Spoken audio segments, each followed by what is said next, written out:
a whole chapter of my life, I was being contacted by negative beings, because this is very similar to many other people's experiences that I know now. Once you've been contacted by like positive beings, usually that signal is kind of like broadcast. It's kind of encapsulated in that term. When you wake up to the abyss wakes up to you. Mm-hmm. So I started getting contacted, or I started seeing a lot of things that were very scary and I did not know how to cope with, and I did not realize at the time was a shamanic initiation. This is Spirit Gym. In today's episode, Paul is talking with Sarah Elkhaldy, a mystic and spiritual teacher known as the Alchemist. Thank you for listening to this podcast, which would not be possible without you, our subscribers, and also our premier sponsors, Organifi, Bioptimizers, Paleo Valley, and Wild Pastures. The sponsors' special offers and discounts are mentioned in this episode, or you can visit the show notes page at paulchek.com/podcast. In today's episode, Paul and Sarah are discussing alchemy for everyone. Well, you guys, I'm super excited. Our title today is Alchemy for Everyone. I've got an amazing woman here. I'm super excited to share Sarah Elkhaldy with all of you. You may know of her as the Alchemist. She's got an amazing channel on YouTube. She does a lot of great education. People send me clips of people and say, hey, you got to have this person on your podcast. And along the way, I watched a few of Sarah's videos and thought they were absolutely amazing. I think she's a phenomenal example of what one can do when they let their soul guide them and express themselves in the world and share their love in exactly the way they came to the world to do it. I will let Sarah share a lot more with you. You're going to want to track down her YouTube channel, and she's got other resources out there for you. So Sarah, welcome to Spirit Gym with Paul Chek. It is an absolute honor. Thank you for having me. My pleasure. To begin with, Sarah, you've got a very interesting background, and I'd love if we can let the audience kind of get a sense of connection to you and who you are. So maybe you can share sort of your developmental history and, what caught your interests, what, took your soul and turned you into this amazing human being that you are and brought you to sharing so much information. I listened to your entire podcast with Mark Wooding on the Before School podcast, which was really great. I thought, that's when I said, okay, I've got to get Sarah on. I'd been meaning to do it for quite a while, but you know how you get busy and the world takes you over and you go, oh my God, I forgot to do that. But I think it would be lovely just to hear the story of your life. Yeah, I would definitely say that out of all of the threads of mysticism that I've explored and the systems I've learned, that for sure the fourth way, Gurdjieff's. Oh, yes, yeah. Yeah. I heard you mention that in Mark Wooding's podcast. I've studied Gurdjieff's a couple of books, I think by Odi Ospensky, if I remember right. Yes.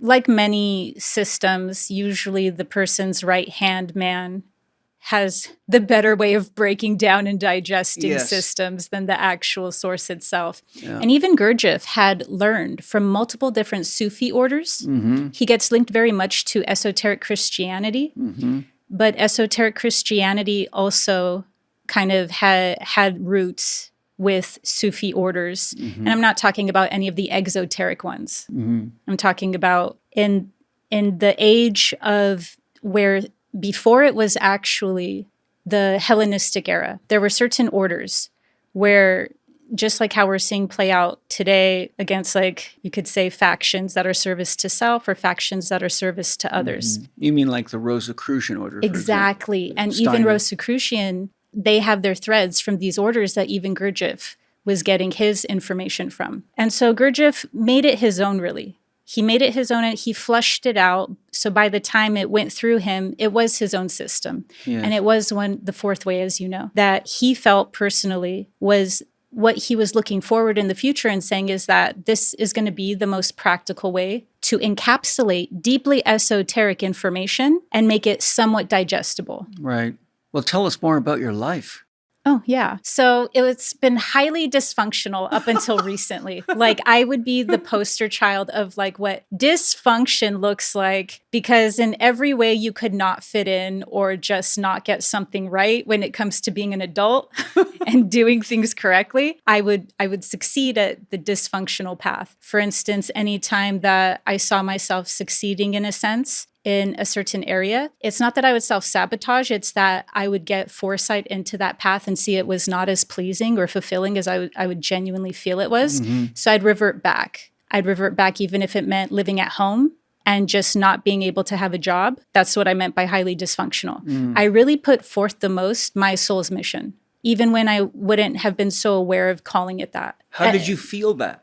You know, it was maybe the fact that I'm always been used to pressure. So because I've always been used to pressure, and that doesn't mean that other people can't handle pressure, they're not used to it, but I've always been used to really high stakes because I came in very aware of the hyperdimensional realities going on, of existential forces. And so because of that, I don't really even feel like when I was a child, like I got like a genuine child's experience. So because of that, there's always a lot of just pressure and high stakes. And because of that, I never felt like there was more momentum in the direction of being normal ever. As quote unquote painful as it was for me to be in dysfunctional situations, like I remember a whole chapter of my life, I was being contacted by negative beings, because this is very similar to many other people's experiences that I know now. Once you've been contacted by like positive beings, usually that signals kind of like broadcasts. It's kind of encapsulated in that term. When you wake up to the abyss wakes up to you. So I started getting contacted, or I started seeing a lot of things that were very scary and I did not know how to cope with. And I did not realize at the time was a shamanic initiation. How old were you then? That was in my early 20s. Okay. And that was just like a year into fourth way work. Oh, yeah. Well, that's normal when you start opening up to see some aspects of both sides of the polarity.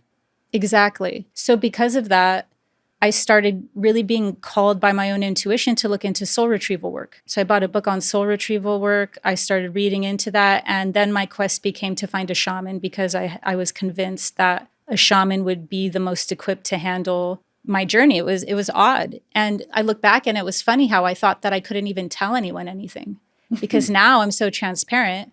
I'll tell anyone. But at the time, I really felt like it was just something that I could not tell people because it was so weird. And that put even more isolation within my journey about what was going on. And I would sleep in my living room, for instance, with the lights on and with Batman cartoons that I bought from Amazon from when I was a child, just to try to get me to be calm enough to get some sleep.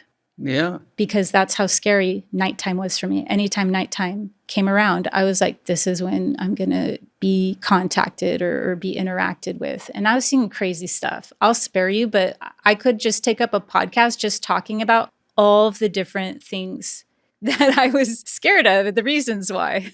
Yeah, well, that's not really that unusual, especially for young kids. I mean, our kids often have nightmares and things, and I will talk to Mana, and he has it more than Zoe, but he'll often describe that beings he describes as robots will come, and he says they want to cut me open, they want to try to do surgery on me, and he gets quite scared. So I work with him on how to handle that, and I tell him, for example, well, instead of being afraid and running from them, just face them and say, who are you, what do you want, and begin a dialogue with them. Let them talk to you and talk to them just like they were any other being. And oftentimes you'll find that the things that you think are really scary are actually beings that are coming to give you some kind of information or teach you something. And having worked with countless people with serious entity possessions, every single time I've taught them how to do that, almost always those beings that they thought were negative actually just looked scary, but were actually there to deliver some kind of information to them that could be useful in their life, which has always been fascinating for me because I've been through many wild and crazy experiences myself. And, because I always let my soul guide me wherever I go, I never feel afraid. I always just ask my soul, how do I handle this? How do I, should I be concerned about this? Or, I get information from my soul about what's going on. And so I worked with a lot of people to teach them these types of practices. Most people have never seen nature spirits, but a lot of nature spirits to human beings look very scary. They look, ugly and strange. And so sometimes what people don't realize is that they're actually having spirits of the earth or water spirits or air spirits or any number of elementals or even fairies or beings of nature. And they don't realize that these are not negative, bad beings. It's just that our sense of beauty is distorted relative to their sense of beauty. Yeah. Yeah. These are cobras with spacesuits on. Well, that's cool. Telepathing to try to get me to unlife myself. To unlife yourself? Yeah. Meaning like commit suicide? Yeah. Yeah, well, that would have been a great conversation to see, I would have asked them, so what do you get out of it? And why is it important for you to come tell me that? Well, it's because they were reading my future. I found that out. They didn't want you to do positive things. Yeah. And it wasn't just that, but I definitely hear you because a lot of one of my guardians looks very scary. And I was scared when I first started connecting with him. He has red, beady eyes and he's jet black, giant snake. And so, and he would just come and be with me, almost like a guardian angel. They can't really intervene, but they could just sit there with you and hold space for you. Yeah, so that would be a perfect example of how they can look very intimidating. But then it's all about being able to read the field. And once you read the field, it's almost very interesting about how things can shift. For instance, beings that look very intimidating sometimes can be some of the most positive oriented beings. And then some beings come from what's called a false light matrix. So there's Shalaya light. Shalaya light is what we would call like organic living light. And then Shalona light. Shalona light is burning itself out.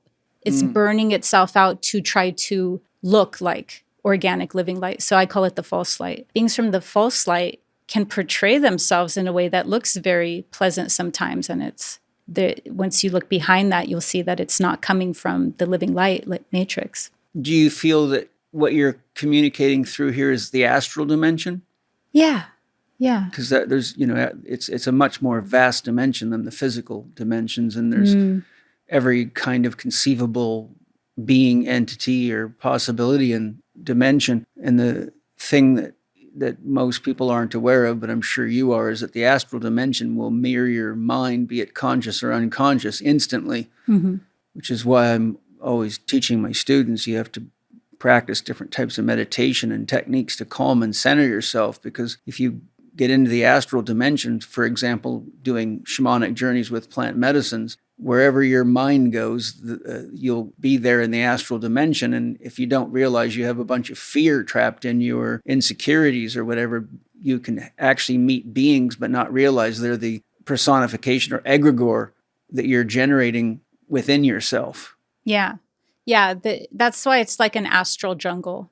Because I call actually what you're talking about the silver surfer. Because when I was in my early 20s and I was exploring a lot through ceremonies and medicines, I would have a lot of bad waves. And so I became mentally the silver surfer, I call it, where you turn a bad, experience into a positive one. Yes. Just by transmuting that fear and being present with it on the spot and then willing the mental body to go in the opposite direction. Which turns out to be exactly what we need to do in our normal waking state.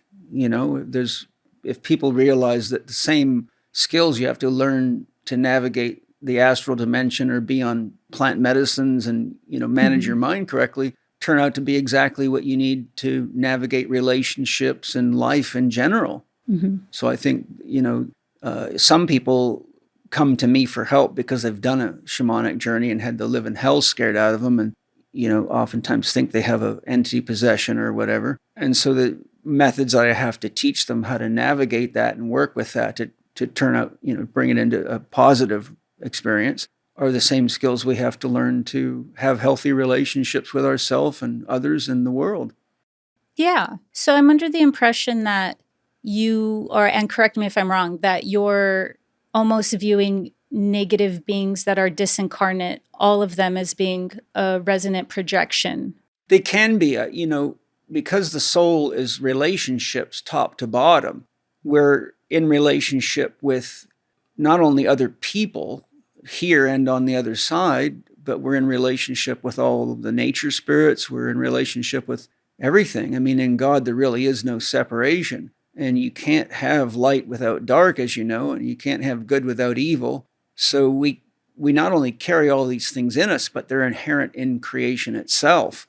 From a Jungian perspective, if you look at all of these things as aspects of our self, whether it be the self as the individual self, little self, or the capital SELF, which is the whole, then the whole fabric of creation is made of light and dark entities. So, and Jung makes a very important point. He said, when the Christian church created Jesus Christ, he cast a light so bright they had to create Satan to counterbalance him. That comment can be perceived in a number of ways, but what he's saying is if you make something that perfect, you also have to simultaneously make something that perfectly negative, because source as unconditional love is a mathematical zero. So the way Stephen Hawking presented this fact about God as zero, but he didn't believe in God, but he realized that the universe ultimately added up to zero. Using the many ways, I could go through them all, but for example, if you mathematically calculate matter versus antimatter in the universe, it's zero. Paul Dirac calculated protons and antiprotons and showed that if you calculate protons and antiprotons, the answer is zero, so that everything in the universe is somehow ultimately an illusion. So these, many of the great physicists came to face with this sort of incomprehensible reality. Like, how is all this here? But it actually adds up to zero or calculates to zero. But if we take zero as source or unconditional love, we'll call that the baseline. So all graphs, for example, have a zero line. So if you're measuring like how many people are a certain religious orientation, or what's the amount of energy in an atom or anything, you always have a graph that goes from zero, and then you have a number, or you have negatives and positives. So when Stephen Hawking was describing the nature of zero, he said, imagine if you were standing on the ground with a shovel and you dug a 3-foot hole. What would be right next to you? A 3-foot pile. So he's saying that if you take something out to create, you've borrowed from zero, and ultimately it has to come back to zero. So eventually the dirt ends up back in the hole and you're right back where you started. Nagarjuna said emptiness is form and form is emptiness. Most people don't understand that. It means that the spiritual world, or the non-local dimension, is the source of the creative impulse, which is the source of spirit and soul, that actually informs matter. If you say emptiness, that which we can't weigh, measure, or conceive as form is what is ultimately producing form, and all forms are transient. Everything that's in the world right now will cease to exist at some point. As I say to my students, if you put a steel post in the ground and come back in 600 years, there will be no post there. If you're lucky, you might find some dust, some metal dust. So emptiness is form, and form is emptiness means that the ultimate state of everything is zero, and we create, spirit creates, consciousness condenses itself into form, but then form transitions back into a zero state, or a state of pure spirit or potential. My point is that anytime we have, in order to have consciousness, we have to have relative opposites. This is why I love Edward Edinger's definition of consciousness. Consciousness is a psychic substance produced not blindly, but in living awareness of opposites. So to be conscious that you're a woman, you have to also know what a man is. To know what hot is, you got to know what cold is. Form is emptiness, and emptiness is form. In order for us to even conceive of a positive entity, let's say, like an angel, we also have to know what the opposite of an angel is in its complementary form, which would be a demon. Yes. As a metaphor. So what I'm saying in regard to your question is that we have to realize that we are made of these forces. Everything we wear as a body is made of these forces. our capacity to be conscious is depending upon these complementary opposites, which is what the Tai Chi symbol is telling us. Yeah. Everything in creation is the marriage of these two complementary opposites. So when we are seeing entities or demons or any of the things that come up in a shamanic journey, for example, I often will say to my soul, say I'm seeing something dark and negative, like I'm reliving the suicide of my brother, or I'm, any number of things that can come up. I know God is unconditional love. So I say to my soul, I'm seeing the darkness of this. I'm seeing things that might be very stressful and scary and maybe make my heart speed up and make me anxious. And I say, okay, if I'm seeing this, then I know if the truth of God is love, then I need to see what I'm not seeing. Some part of me is not seeing the rest of the picture. Mm-hmm. So I ask my soul, please show me what I can't see, so I don't fall into fear and make judgments based on half of a truth. And so I've had my mind blown over and over again when what I thought was, maybe a dangerous ET or any number of things, my soul would show me what I couldn't see. Mm-hmm. And what I ultimately was able to see, that is it's a process of love coming to its own self-realization, and that where one is unconscious of what they're creating, they don't realize that they're often more habituated to the negative force because we're raised in an environment where we're focusing on what we don't want, or what somebody did to us, or am I going to have enough money, or my parents abused me, or I was sexually abused, or I was mentally abused. Because we have an inherent, also a biological negative bias, the nervous system's always looking for threats, because our physical body evolved through nature where there's a lot of things that will kill you. Spiders that'll poison you, snakes that'll bite you, tigers that'll eat you. So the whole psychophysical system, particularly the physical aspects of us, have a negative bias to look for threats all the time. So when we go into ceremonies or into deep meditations, we're still oriented to look for threats. But when we realize that we have to distinguish what we're seeing, perceiving, or projecting, whether it's positive or negative, we have to say, where's the balance of all this? Because our psyche is our means of perception, it's very, very hard until one actually has connection to their own soul or higher dimensional beings that can guide us as to whether or not we're projecting our own negative, thinking it's coming from the outside, or whether we're actually engaging other aspects of the reality inherent within creation or God. Completely agree. Yeah, completely agree, because I see the paradox. I see some people getting locked into the inner reality, yes, and viewing everything in the external as a projection. Right. And that's true at a certain level of reality. But the more that a person goes through an initiation, reality changes. Yes, it does. The game changes absolutely. What once applied at one level of consciousness for growth is now what you could look at as a paradigm that has now been maxed out. Yes. So in that case, truth doesn't become something that is ultimately to be reached. It becomes how useful of a paradigm is for the inevitable until it maxes out of its capacity, so to speak. Yes. And when a person does that, what you'll see is that they'll evolve to a certain point and then they get more clarity. As Rumi would say, like, the more clear you're able to perceive with your heart, then you could actually start seeing, because the law of attraction, and I know a lot of people think that that's new age, and it's not. No. I learned it the most through my shaman. It's straight up the thing that you were talking about. If you have something within you, and we could call that a core wound, trauma, whatever it may be, negative projections, you will match up with an entity that you will be perceiving as an incarnate of that. And that's not because it's our own creations. Sometimes it is. Sometimes we're seeing that. But other times it's genuinely a matchup because of that core trauma or wound that we have. Something that's unconscious within us, that's unresolved and needs integration. And that being will be, it's like, how is this interaction capable? How is it possible? And it will be because of some very strong emotional temperament. Yeah. But then beyond, if let's say a person goes through that initiation and they've healed to a certain extent, then they could get more clarity. And the more clear their heart gets, the more they could start saying exactly as you said, looking beyond their projections into a larger macrocosmic-ish viewpoint of whether these beings are negatively oriented and they're intention upon humanity or their intention upon a person, that whatever their intentions are, what is this new paradigm's capacity for truth? What is this new layer, so to speak? And it might not be something as clear cut as, oh, it's originating from this core wound. It could be something far more, I would call it universal at that point.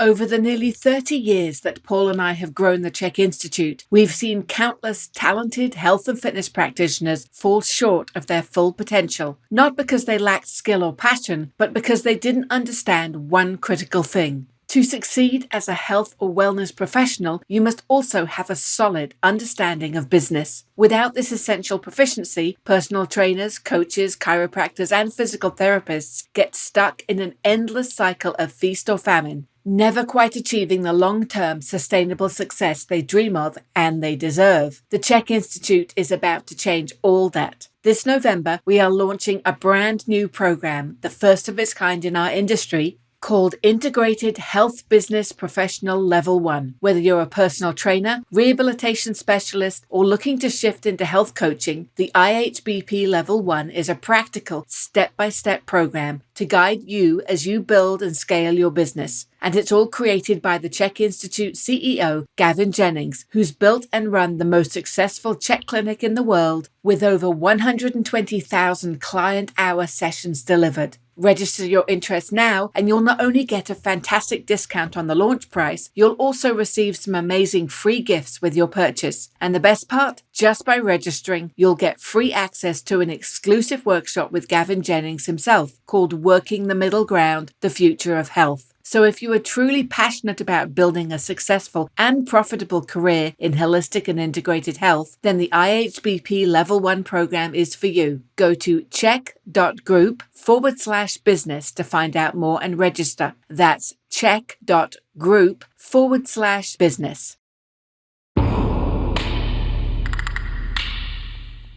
As our consciousness evolves, a simple model is we begin life as an I-centric child because we have to be for our own survival. Mommy, I'm hungry. Mommy, I'm thirsty. Mommy, I'm tired. Mommy, I want to play. And then we evolve into a we-centric orientation where we realize that there's other people that are just as important as we are.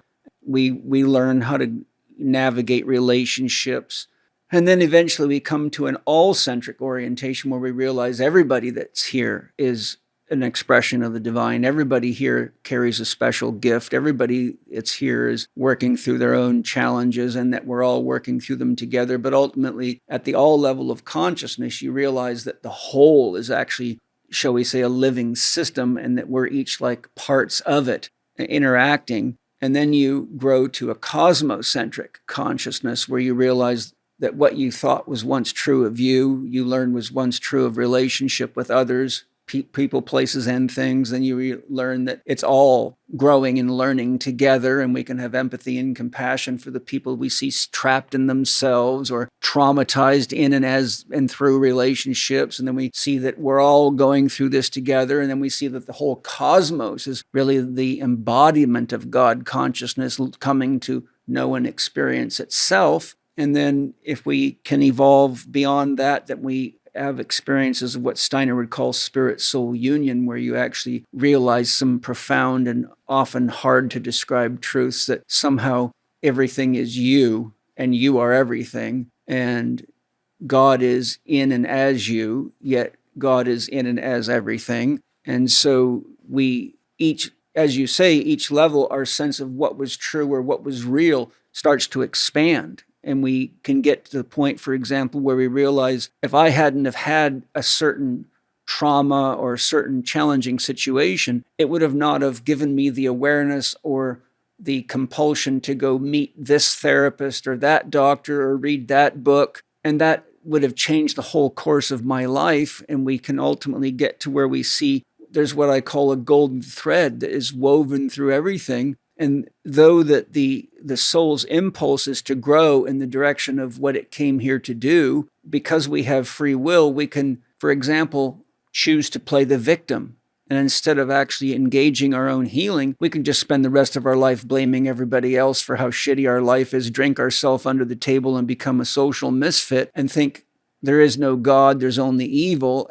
And God says yes to that too. If that's how you want to play it out, that's your choice. I think most people slowly awaken at their own pace and they start to realize that the negatives were just as important as the positives in their life. And then when we reach a high enough level of self-coherence and self-consciousness, we learn to embrace the negatives sooner and sooner and work with them. And this is why I call Spirit Gym, because we have to meet resistance at the emotional level to grow. We have to meet it at the mental level to grow, and we have to meet it at the spiritual level to grow. And it's all God growing within and of itself. So we start, as you say, seeing truth manifest in greater and greater ways that at the lower levels of consciousness, we can't even comprehend. We can't understand why, if you're a racist, you can't understand why somebody would even ever love those people, or, why not just get rid of them? But then once you heal to the all level, you realize, wow, the world would just be so flat without everybody else. The music would be flat, food would be flat. How much American food can you eat before you want to go have some Jamaican food or some Chinese food? And so you start to realize that, if we're too narrow in our perspective of reality, of our perspective of justice, our perspective of truth, our perspective of love, then we kind of suffocate. And if we didn't evolve through those things, then we probably would all just commit suicide out of sheer desperation to get out of this reality. So I think ultimately, I've said to many of my students who are bitching about how terrible the world is, I say, I challenge you to create a better world. What would you do? And many of them have sat in class and made their proposal to me. And in seconds, I can point out to them how that approach they take leads to a bigger problem. And, so when you really look at the grand beauty and the grand mystery of it all, it turns out to be actually so marvelous that most people's minds don't have the capacity to comprehend how wild it really is what I would say. Yeah. And you get to a certain point, which you're clearly describing. You get to a certain point where the negatives are not really necessarily seen as not a part of some sort of larger purpose. I mean, I was talking to you about the journey, and now I see things on a regular basis that I don't bat an eye about. Yes. But at the time, it was psychosis. It was large. They were large. I couldn't sleep at night. Things of that nature. And now I think, as an energy healer, where people come to me for clearing a lot of things, I think that we as a society, we as a human race, are utterly possessed. This is the paradox. We're utterly possessed. I tell everyone, like, we just look. Consider us Houdini. We all start off possessed, and get yourself out of the chains. Yes. I call us, the soul is Houdini. But that said, I still think we place too much emphasis. Utterly possessed, and at the same time, we care almost too much. We're too emphasized on the harmful energy coming through. I would not be able to be successful if I literally cared about all of the negative energy being directed at me, whether they're entities, whether they're non-physical, or whether they're physical. Yes, exactly. And you described that. You described that level of coming into, okay, well, if it serves a purpose, and if it sculpted me into this, then, I can make peace. Yeah. And, earlier when you were asking me, so you said to me, so you're saying it's all a projection of our inner self. But we also, who would Sarah be without all the relationships that ultimately led to the development of her mind? No parents, there would be no development of your mind, no school teachers, no society, no culture. So, whatever we have on the inside of us as a mental framework with which we can have language and consciousness and communication and make meaning out of anything includes all the people who have come before us with the creation of language, or the creation of mathematics, or the creation of music. And so what I'm saying is, oftentimes what we don't realize is that we're not only dealing with ourself, because ourself isn't ourself without those relationships. And so we might be connected at an energetic level, be it through emotional relationship or mental relationship or an ideological relationship, such as the study of quantum physics. And maybe you've been reading about David Bohm or Wolfgang Pauli or Albert Einstein or any of those people. So the point I'm making is that our mind cannot be separate of the people that have become part of our soul, and therefore we're always at some degree of resonance with them. So we may be actually having a surrogate experience where we're thinking that we're having one of these scary experiences, but we don't realize that we're actually picking up on the psychic energy that somebody else is going through, but we haven't learned to differentiate that that's actually coming from my mother and her unresolved stress and maybe her drinking problem, or that's coming from my father and his father and his father, or it's coming from events of the world. Like the world is like an alchemical melting pot. And so when we go through an event like COVID and you think of how much stress there is in the environment, how many people are scared to death, as we open, we can reach the point where we can actually merge our consciousness with the collective, and then we can come face to face with every possible reality that there is out there. And because most of them are not very evolved, there's a lot of negative and a lot of trauma. So we can actually be, even in the astral world, coming into sort of this minefield of endless egregores that are the thought forms of all these people that are scared, lost, and confused. And because those things are imbued with psychic energy, when we approach them in our own psychic energy, they look at us and react to us just like people that may not like each other in the street might react. So there's so many dimensions to reality. That's one of the things that's challenging about certain spiritual practices or meditative practices or the use of psychedelic drugs, is because if you don't have the training or a shaman or someone that really knows how to navigate these dimensions, you're often blind to your own connection to them and your own relationship to them. And so we project them as external realities when they're actually, when we can't really inherently separate ourselves from any aspect of creation. We can't put ourselves outside of it. If you understand what I'm saying. No, I understand perfectly. Yeah. I feel like the more a person is able, for me, it was fourth way work. And I learned other systems, but when I'm talking about like what would help with everything you're saying, it was fourth way. Yeah. You have your own beautiful, brilliant system of your life's work, which is your own fourth way, I'd say. But there's these different ways to be able to tap in at larger and larger and larger levels. And so because of that, what you're specifically speaking to past that threshold of self into larger cosmic consciousness is one where the egregores at that level are group consciousness. I'm sure you know that there's not like a single being. Like when people are even talking about, let's say as an example, Archangel Michael. Yes. That's a group, and that's a group consciousness. There's no such thing as the higher, like here in whether people consider this the first density I've heard or the third density as I go by, whatever it may be. Beyond this and beyond the fourth, there's really no such thing after that as there being truly a singular, and even we are up for debate, right? Because we're not a singularity either, but we're a paradox. And so the higher you go, there really is that group consciousness. Yes. And so the group consciousness can be looked at by lots of different ways. And like in a very neutral way, it's the oversoul. There's what you could call oversouls that have committed. And I'm just using oversoul. You could plug it into your own paradigm. I'm using that as a generic term. Or group consciousness. There's certain group consciousness that have committed stronger, just like building a muscle. Yeah. They have more momentum in service to self. Mm-hmm. Sure, yeah.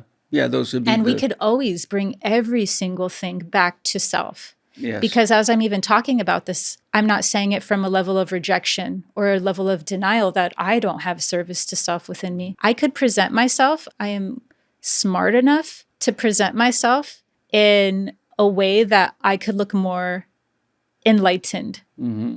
I'm smart enough to do that. Mm-hmm.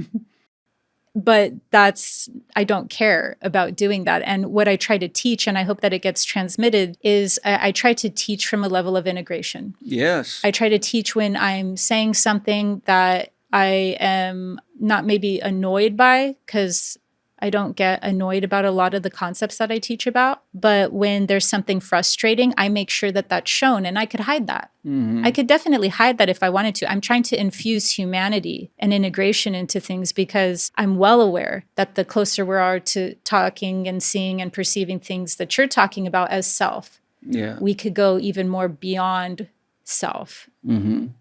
Yeah, well, as you know, the self has multiple levels to it, just like the unconscious. You have your personal unconscious, you got the collective unconscious of the world, you got the collective unconscious of the solar system, and it just goes out, the galactic, the supergalactic, the universal, and there's beings at every level of that. So, that really what spirituality, I define spirituality as a progressive connection to a greater sphere of wholeness. So as we grow in consciousness and we grow in our capacity to love, we realize that what we think of as ourself is actually dependent upon and woven out of each of these successive levels of ourself. So somebody having any kind of an experience, positive or negative, be it in dreams or in visions or in plant medicine ceremonies, as they grow, they actually, at the lower level where they're self-encapsulated, then a lot of things appear to be coming at them from the outside. But 5, 6, 8 years later of spiritual development, the same thing can approach them, and they say, that's an aspect of myself that I need to engage with more love and more understanding, but they don't get all freaked out about it. And so as we Yogananda called his whole system self-realization fellowship. And ultimately it was to realize that everything is God manifesting, and that God is as willing to experience the negative of itself as it is the positive of itself, because it can't know the truth without mutual embrace of both polarities, and both of them are essential to creation. Angie has a nice way, my wife has a nice way of pointing out how we need to be aware of the importance of the negative, and how she describes it as this. She says, if you take any painting that you really love, and then you can use a computer photo program to start removing the shadows out of it so that there's nothing left but color, you will have a very unattractive painting. It can lose all its depth and its dimension. But when you put the black back in and the shadow back in, all of a sudden the beauty emerges.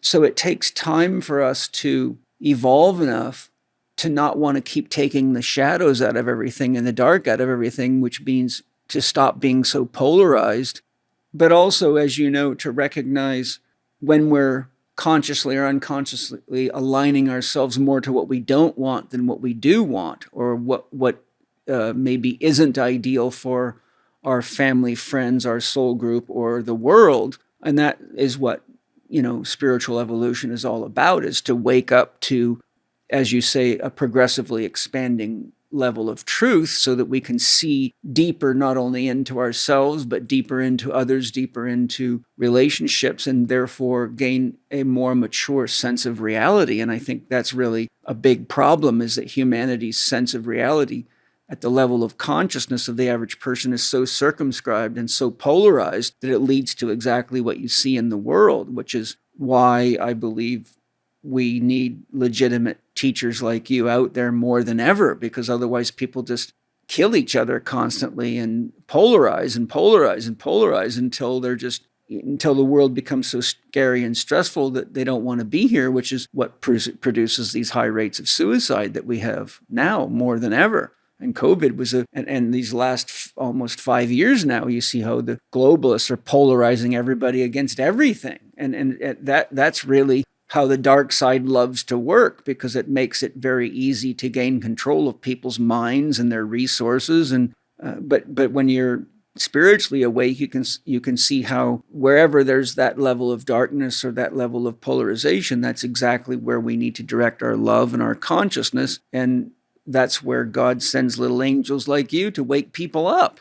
Likewise. It's so funny because before you started saying God consciousness, I was making a mental note, and I'm like, well, he's in God consciousness. Everything you're describing makes perfect sense because you're in God consciousness and I'm in God consciousness. And a lot of my own challenges in a good way, and creative stress, is almost lowering sometimes from God consciousness while holding that thread, because you can't forget that thread or else none of the rest of the stuff has that to move it upward, but holding that thread while going lower so that there's almost like an understanding of exactly where the level of reality is so that I could tap in there and then from there hold that thread higher, but speak at that level. So long story short, I'm in my villain era because I've been in God consciousness and I would agree with everything you're saying. And then a part of me now is exploring for my own development, is exploring not necessarily the lack of God consciousness. You can't ever, I think that once you're anchored in there and that's fully, I'm not saying a peak state, I'm talking about like fully you've embodied it, that doesn't leave you. But instead, I'm really exploring now more so the parts of the external and not maybe coming from just our projections.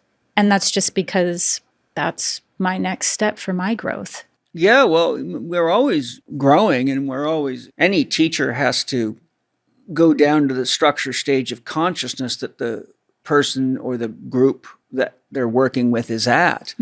And, if you're dealing with a bunch of skinheads, you're going to have to, if you start talking about angels and foo-foo, they're probably going to throw an axe at you or something. If you talk to them about what's really important to them, what they're wanting, feeling, and needing, and then find ways to take them up one notch in their awareness so that they can see just a little bit bigger, then, you can slowly grow people. And I think that's a very important thing because, my system of education I teach in the Chek Institute, as I showed you, includes a lot of depth training on the psyche and how to work with people that have a lot of religious entanglements and fears, which is extremely common, and religious beliefs that are self-destructive and destructive in relationships and destructive in the world. And so one of the common questions I get from my students is, well, Paul, how do you take some fundamentalist Christian or Muslim or any of these people that has these really hard views about things that are obviously, for us as a therapist, causing them a lot of stress in their life and problems and could be behind their cancer or behind their third divorce or whatever. How do you take them up without, losing them? And I say, well, the first thing you got to do is you have to be able to interpret the scriptures that they have misinterpreted effectively. But the best thing to do is not for you to be the deliverer of that message. And the last thing you want to do is say, well, the Buddha says to somebody that's not a Buddhist, or, you don't want to use Taoist teachings with a fundamentalist, Muslim. What I found and have found, and why I have a library full of these books, is go to the mystics from their own religion. So if you're dealing with a dogmatic Christian, say, well, let's just check to see what Meister Eckhart had to say about this, or Saint Hildegard of Bingen. So then you can speak to them from the most enlightened state of the people within their own belief system. And you see that the mystics actually start blowing the roof off the church and the temple, and they're actually seeing God from such a beautiful perspective. But if you try to tell them the exact same things from another perspective that's outside the container of their own belief system, you'll just meet massive resistance. So we have this opportunity to help people expand, but we have to do it carefully because all the mimetic structures of these religions especially have defense mechanisms put into them, like thou shalt not worship any other god before me. Well, that produces a problem because if you have a god saying that, it can't be God. Because God is that for which there is no other, and there's nothing else here but God. So if you're worshiping any God, you're worshiping an aspect of God, so God would never need to say that. So I try to teach people, hey, you need to be really careful about how you interpret these things because you can actually lead yourself into a really challenging life if you don't have the depth to do that. Then you're doing sources work. You know what this is really doing? So in 2020, what that did was bring up a lot of leftover anger for me. Yeah. A lot of leftover anger. Anger in me as well, but to the people behind it all, I'm like, okay, this is enough of this, I think I had already worked through my anger at behind the scenes by then. I was angry at people for believing everything. Well, yes, that too. I felt empathy, and that's why I didn't have empathy. Yeah. But 2020 gave me now empathy. I burned out my reaction. And that was my level. Other people, obviously, are going through like, 2020, I woke up, or 2020, I started questioning things, or 2020, whatever their layer. For me, it was just not getting mad at people that believe that, like, do you even know how racist that is? That this happened from a bat? There's people all over the world that eat like snakes. There's poor people all over the world. This was low-key racist. Anyways, so it was so ridiculous that I had seen how much I have anger at people for being at it. And, I used to get in fights at places because I'm in California, so you couldn't go to the store. Yeah. And so I had a lot of anger that I had worked through, because should anything happen again, I would not have as much to burn out in a specific area. But as you're saying, like, we're all recognizing to our own degree and our own capacity exactly how the shadows are enhancing the light. And with that, I have gotten to a level of God consciousness where I see like, okay, well, it is archetypal. This is an archetypal drama. It is. Meaning that even if it's redeemed, it is archetypal in nature. It will be bound to fall again. Why? Because of the very things you've been talking about. You've been talking about how light is dark and dark is light, and that's how they create. And that's alchemy, really, as well. So because of that, if it's archetypal in nature, I got to a point where I could have chosen nihilism and go, what's the point in what I'm doing then? And it's just to live your dharma. If you have listened to even one episode of Paul's podcast before, then you will know that he is passionate, and some would say even fanatical, about the quality of the food he eats and where it is sourced from. That is why the Chek household only eats pasture-raised meat, wild-caught fish, and organic produce. And that is why we subscribe to Wild Pastures meat delivery service. Each month, Wild Pastures delivers a box of meat that has been raised by family farmers in the USA using regenerative farming practices. 100% grass-fed and finished beef, pasture-raised chicken, and pasture-raised pork, as well as wild-caught seafood. You can customize the selection in your box, add on extra when you know you will be feeding more people, or change your options each and every month. You might be thinking that this will be too expensive for you, but Wild Pasture's mission is to offer the highest quality meat at the lowest prices, because they want to transform the meat industry. And that means that more people need to be able to choose meat that is raised right. Their pasture-raised animals are part of a natural ecosystem. Their farmers use rotational grazing, practices that mimic nature, and so do not need to use synthetic fertilizers, pesticides, herbicides, hormones, or antibiotics. This beautiful process doesn't require the external resources, such as massive amounts of GMO grain, required with environmentally depleting conventional methods. And best of all, the meat and fish taste amazing. And for Paul's listeners, Wild Pastures are offering you 20% off your subscription for life, $15 off your first order, and free shipping. Seriously, you can't find a better deal for top quality pasture-raised meat. Go to wildpastures.com/Paul Chek. You don't need a promo code. Just visit wildpastures.com/Paul Chek and start choosing the goodies you will have delivered to you in your first box.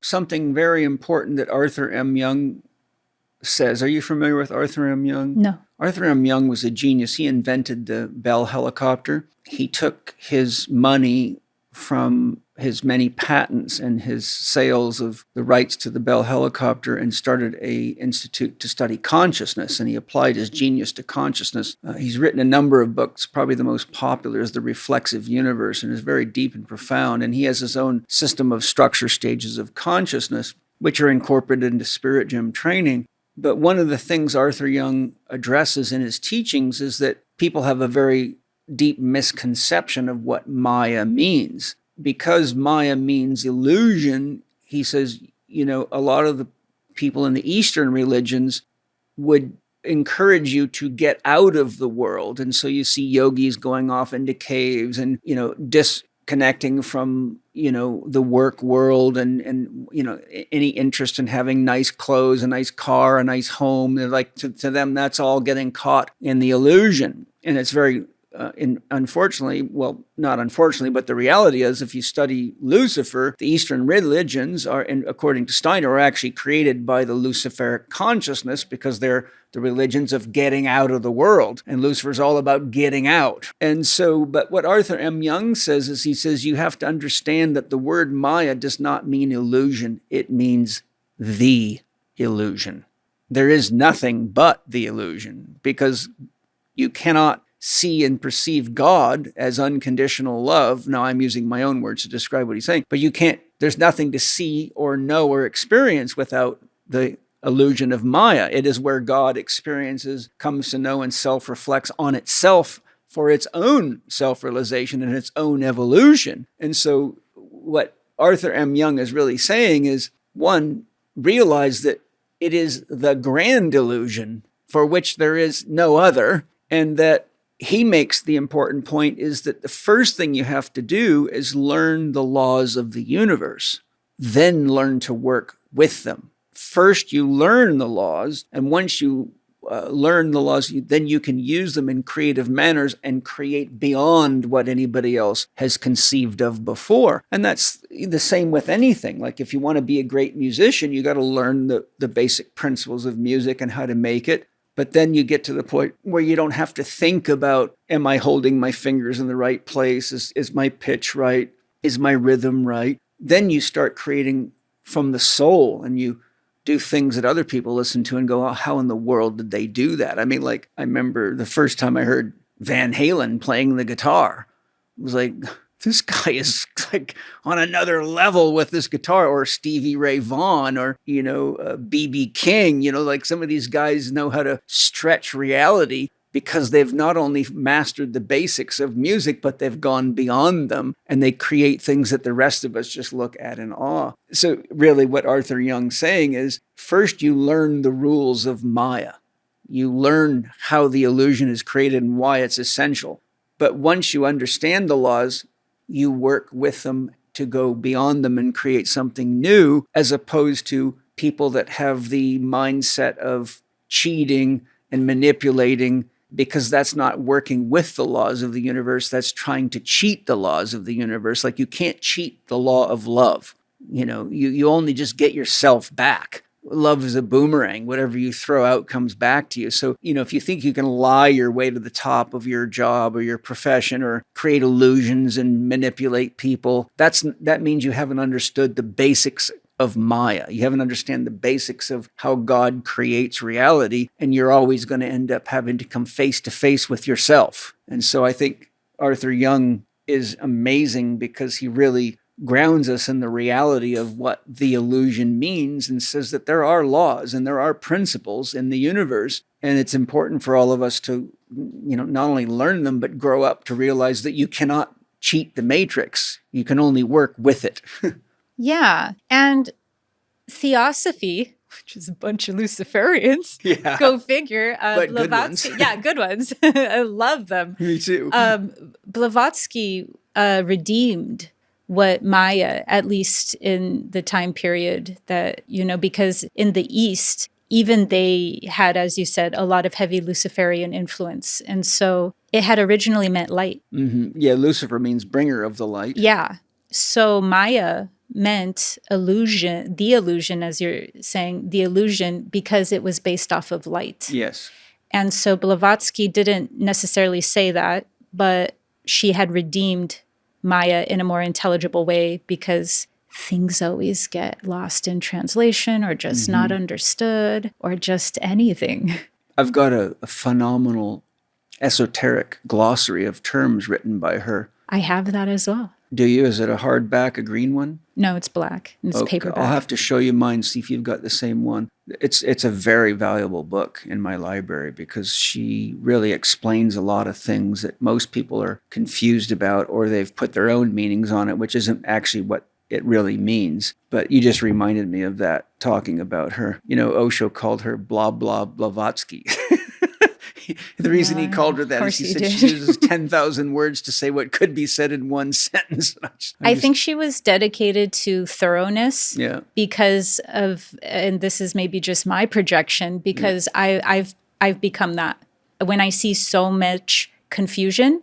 That has made me now become, like before in my videos, I would just say things and I go from the backlash or whatever. And now I am almost like crafting letters like a lawyer. I'm like, and so I could only imagine how she was like, I have the weight of esoterica that I must keep documents of for the future. I must be the torchbearer for perennial wisdom. I have to be thorough. And, Osho is the opposite.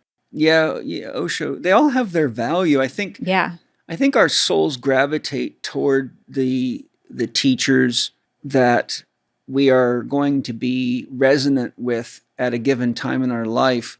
And to the degree that we feel at home with that teacher or that philosophy, it could be theosophy, Rosicrucianism, Sufism, our soul guides us to, shall we say, where we're likely to open and grow, because we feel a sense of home there. And then as we grow, all of a sudden something else catches our attention. Yeah. Like I studied enough of Gurdjieff, but my personal sense was I needed something that was more resonant with my own inner self, maybe my own soul or my own past lifetime history. But I found, for example, the teachings of Hazrat Inayat Khan much more nourishing to my soul, or that of Rumi or Steiner or Jung. Gurdjieff was a hard pill to swallow. Yeah. He was about the cosmic drama, and because of that, he needed to shake the machine version, the mechanical sleep state version.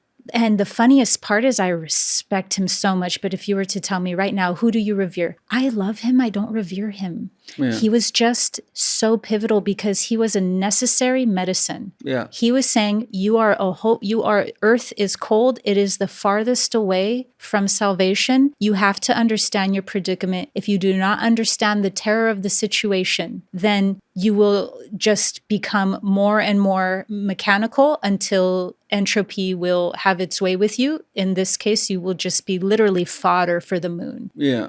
And so because of that, it wasn't poetic. I don't go to him for beautiful, poetic stream of consciousness gnosis like Osho. And Osho was the perfect medicine for that because Esoterica got, I guess you could say, even between Steiner, like you had this beautiful development and structure. And then Osho was the counterbalance of that medicine.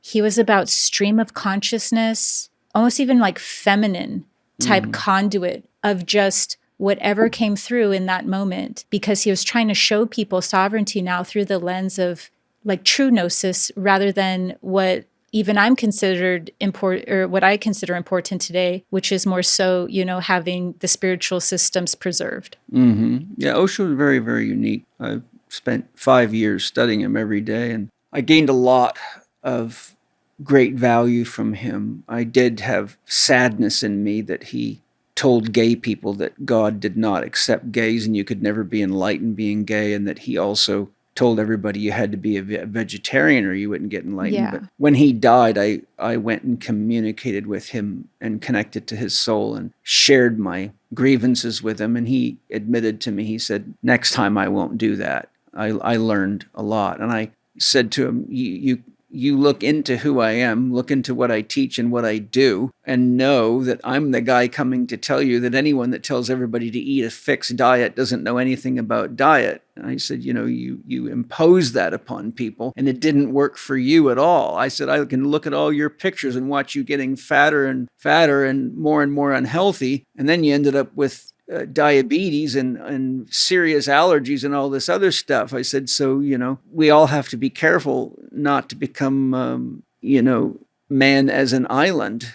In other words, if you're teaching people diet stuff, but you don't know anything about diet, but your credibility as a meditation teacher or a sex expert gets put in the hands of the wrong level of knowledge. In other words, they think just because you're a guru of this, that you're a guru of that right. too. Then and we end up with what I call the Bill Gates syndrome.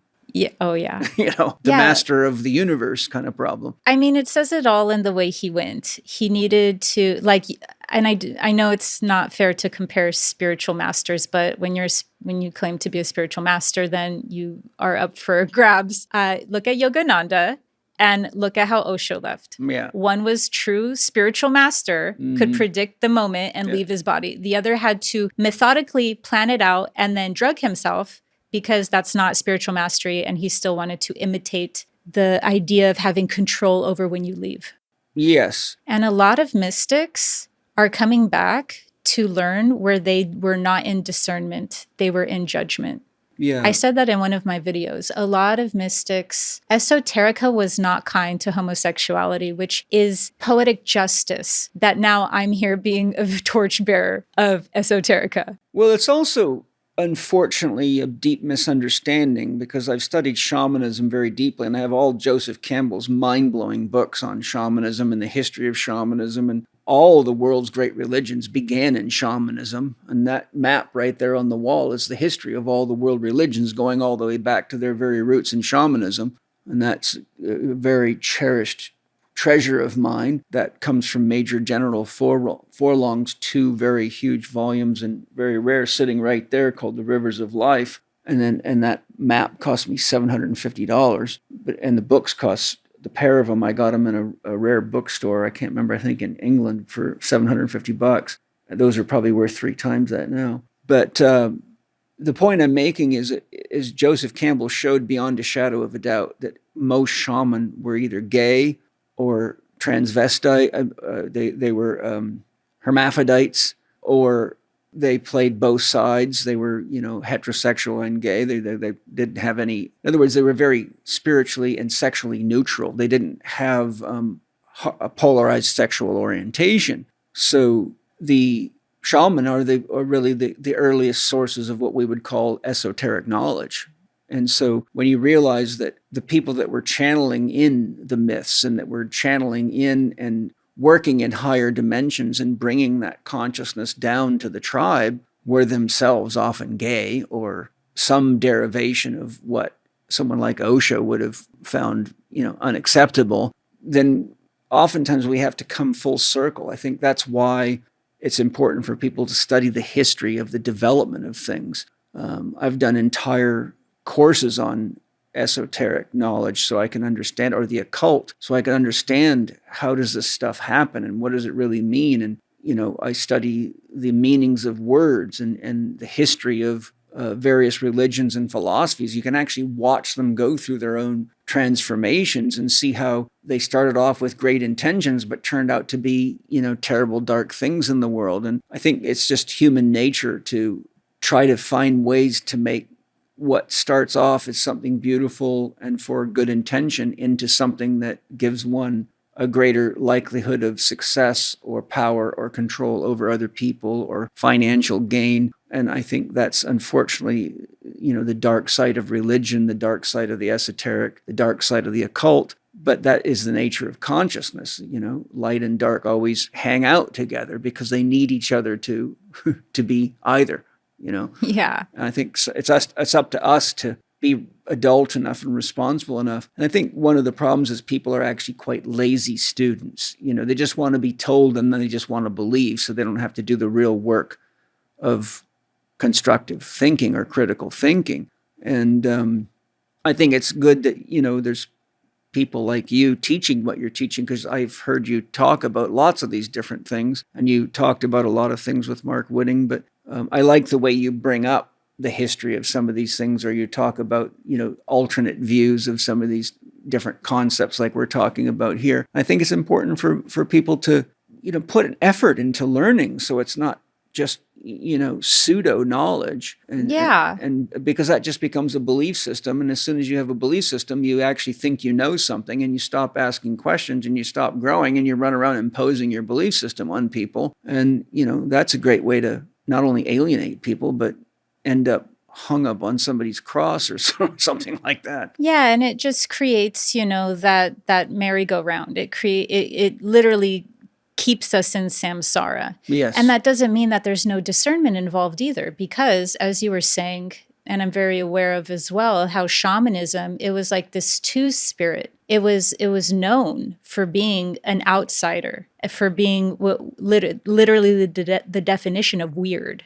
Yes. So there's that, and I would call that organic. And then I have this model, I guess, for reality, or at least what's overlaid over this as well. And that's organic and synthetic. Organic and synthetic. And what we're seeing is a mix of organic and synthetic. None of that is meant to make us not open our heart. None of that is meant to not dull our discernment, right?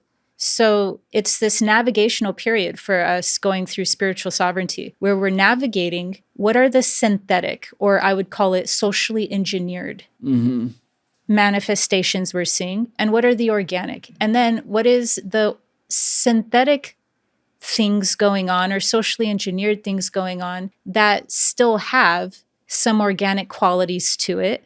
And then likewise, what are the more organic themes going on that still have threads that are not quite completely what I would call fully organic? And so it's like almost looking at it not just from organic and synthetic, but then how those two have compatibility. And within that, none of that's meant, like I said, I see people being able to point out a lot of social engineering, for instance.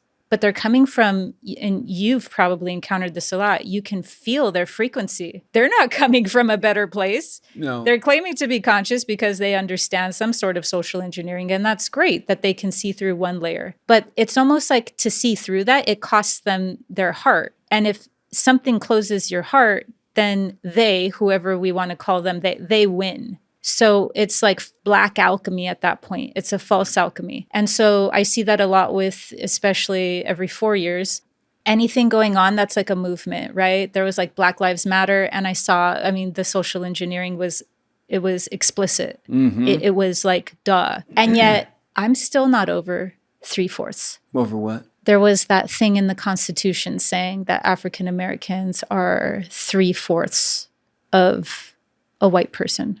You mean because of we emerged from it was African saying some race? Sort of like it was saying that a slave or an African American, I don't know exactly how the legislation was written, but back in the day it was the 3/4. That's what it was known as. And so I look at something socially engineered, and I also can see the organic wound that the collective needs to tap into and heal in order for the social engineering aspect of something to kind of no longer be a blind spot in the collective that can continuously be doused in gasoline and inflamed every time to create further division. So I see that spiritual sovereignty deals with being able to see social engineering, or the synthetic parts of what's going on, the manipulations of what's going on, while also seeing any organic qualities and not just throwing each into just one label. And because of that, I see also how masculine and feminine energies have become, on one thing, there's an organic integration that's coming into play. And then there's an organic, almost like alchemical divine androgyny playing out. Well, what's also playing out is its shadow, or what I would consider its social engineering aspects. And so within you mean that, like transhumanism?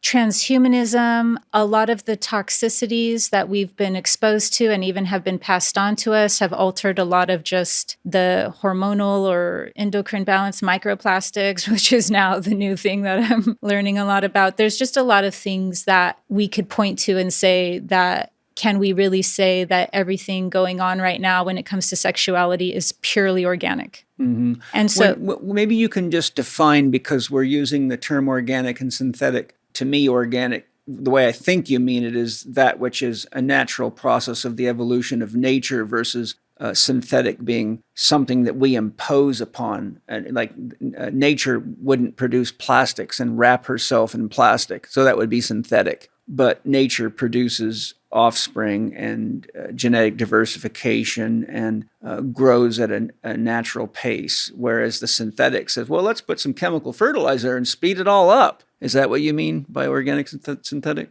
Back to Osho and back to the dark and light. So this was inspired by how you were talking about how Osho had these harsh remarks towards homosexuals, and then dated back to how shamanism was blatantly and that's the root of spiritual systems, thereforth, one where it was based off of there being a queerness Yes. to the medicine, and I've heard that forever, as long as I've been studying shamanism. And so there's that organicness. Mediumness is weird.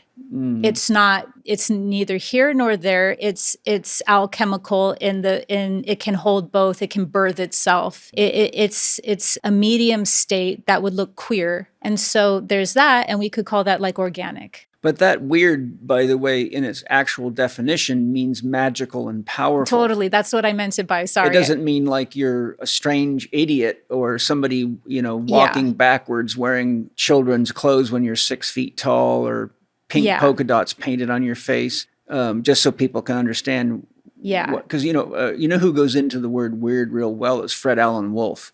Mm-hmm. I think I can't remember the name of the book. It might be The Unknown Spirit, or the one I'm talking about. He has quite a comprehensive section on weird. Yeah, I'm doing a video coming up on the witch wound and linking witch to the term weird and how it meant. Yeah, so thank you. I wasn't defining what I meant by weird, and we're on the same page about that term. I meant it in a larger way, and not in a way where it's condemning or even just making somebody look like an outlier. I'm talking about weird in the same definition that you're talking about weird. If I wasn't weird, I would probably be in a dark night of the soul. Because to be weird not to be weird means you're just in the consensus. You're just an average person out there. And that to me is just a soul who's suffocating, because I believe every soul has genius that is brought into the world, and that our ultimate flowering is to align ourselves with that genius. And anyone that does that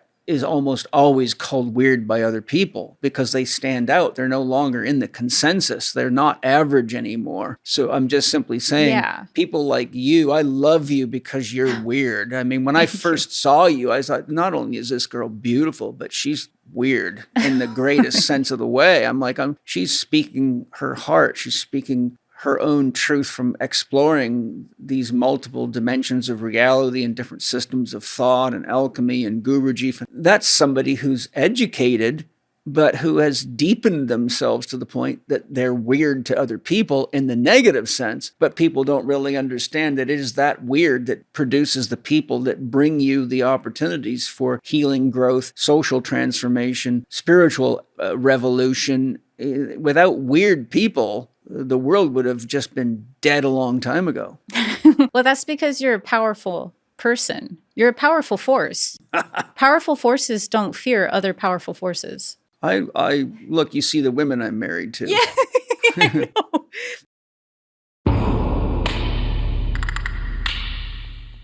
One of the most amazing Bioptimizer's products I've ever used is Biome Breakthrough, which used to be called Leaky Gut Guardian. I can honestly say I use it every single day. I have a morning routine. I put a scoop in with 2 fresh squeezed limes. I put a little bit of other ingredients that I like in there. And I'll tell you what, if any of you have read my book, How to Eat, Move, and Be Healthy, and you know how to read your poops, well, Biome Breakthrough makes for some really nice poopy policemen. I've got Wade here to tell us what's so unique about it, but I want to tell you right up front, I love the stuff. I don't go anywhere without it, and I keep a lot of it on hand so I don't run out. So Wade, what is it that's making that product so effective? Well, first and foremost, we have to look at what's happening in the population at large. And Harvard just released an extensive study demonstrating that virtually everyone has some degree of leaky gut. And that means the gut permeability of our intestines is leaking toxins into the system, which are causing immunoresponses. Now, some people that's sneezing or allergies, but then it can move on to more inflammatory conditions. And anybody that's checked out your work understands this. The question is, how do you actually seal the gut so that you can stop this from happening? And we have a partnership with Birch International University in Croatia, where we have a team of PhD scientists working on this. And we've been able to combine a unique product called IGY Max, which is a patented egg-based product that enhances your gut health and reverses the damage that can be done by all these toxins that are leading to leaky gut. But when we combined it with some specific probiotics, they work synergistically together to be able to repair leaky gut in literally hours as opposed to going through an extensive protocol. Now, we can't stop ourselves from experiencing all the toxins in our world, or food, air, water, you name it. It's coming from everywhere nowadays. So what we have to look at is well, how do we manage the damage, if you will, that we are taking, even if we're following, the highest levels of food hygiene and, conscientiousness. And so what's happened is Biome Breakthrough has been able to be proven in the lab and in folks. Research papers will be coming out very soon to demonstrate this. And that's why we've called it Biome Breakthrough. We're able to actually repair and stop the leaky gut from happening with the combination of IGY Max. It's a unique set of probiotics, and we're happy to deliver it to people. We're very excited. We can try it. It's a money back guarantee. If you don't feel better, if your poops aren't better, if you don't say, wow, my inflammatory conditions in my gut are going down, you get your money back. So it's really easy to get. You go to biomebreakthrough.com/living4D. You'll put in Paul 10. You get a 10% discount on this and any other products that we supply at Bioptimizers. I can't recommend it enough. I love this stuff. And it actually tastes good too, which is unique. So thank you very much once again for making such an amazing product. I'm really excited to be able to offer it to everybody. Enjoy Biome Breakthrough. I think it's important for the whole family.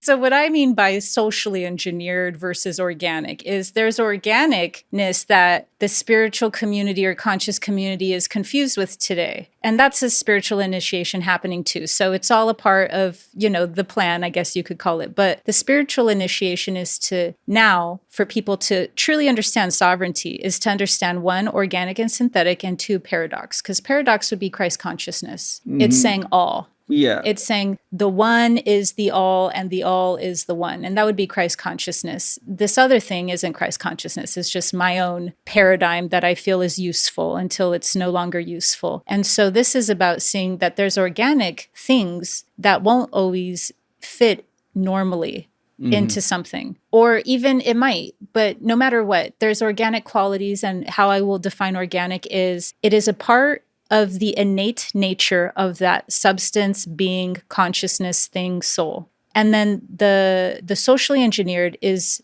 I don't know another way to say this, so I'll say it the most crass and crude way possible. The Illuminati's out to get us. Mm-hmm. Yeah, or something forced or imposed. Yeah. And then that would be the manipulation of it. That would be the shadow version of it. And that's what happens with everything that we see that's a very large topic, or a large, I would even call it a theme. I think that each age has specific themes. And so healing is a large theme in this age. Does that mean that healing didn't take place before this age? Of course not. But I wouldn't call it a collective theme. I would say maybe advanced people we're pushing that forward, we're carrying that torch, but I would not have called that a collective theme. Whereas in the spirit of this age, healing is a collective theme. It has to be, or we're in deep trouble. Yeah. Yeah. Because some of the gestalts we've been operating on are dangerously outdated. And that's one of the problems with traditional religion. You're dealing with mythologies that are, Hinduism is 3,500 years old, depending on whose dating you believe. You got Christianity that's over 2,000 years of age. And then, think about it. Look at the rate that information doubles with technology, the rate that information, our access to vast amounts of information. A good example of that is, I can't remember which expert it was, but I think it was Robert O. Becker. He said that we are exposed to more information in 24 hours today than a person born and that lived around in the late 1800s, early 1900s would have been exposed to in their entire lifetime. Point being is that the reality of the circumstances of the life we live are hard to put into a myth that's 2,000 years of age, and that we have got to upgrade our mythological compass to match the demands that face us, because there's just too many aspects of reality that older myths don't really have an embrace upon, Mm-hmm. Imagine if you were to go back to the day of Jesus and hand somebody a cell phone, they would not have a clue what the hell it was, and they might think that you were a witch in the negative sense when you started showing them pictures and taking pictures it would just boggle their minds, right? If they would have seen the cars we drive and the airplanes we fly and the ways we kill people with weapons, it would have just spun their minds so heavily they might have thought they were having some kind of a scary dream.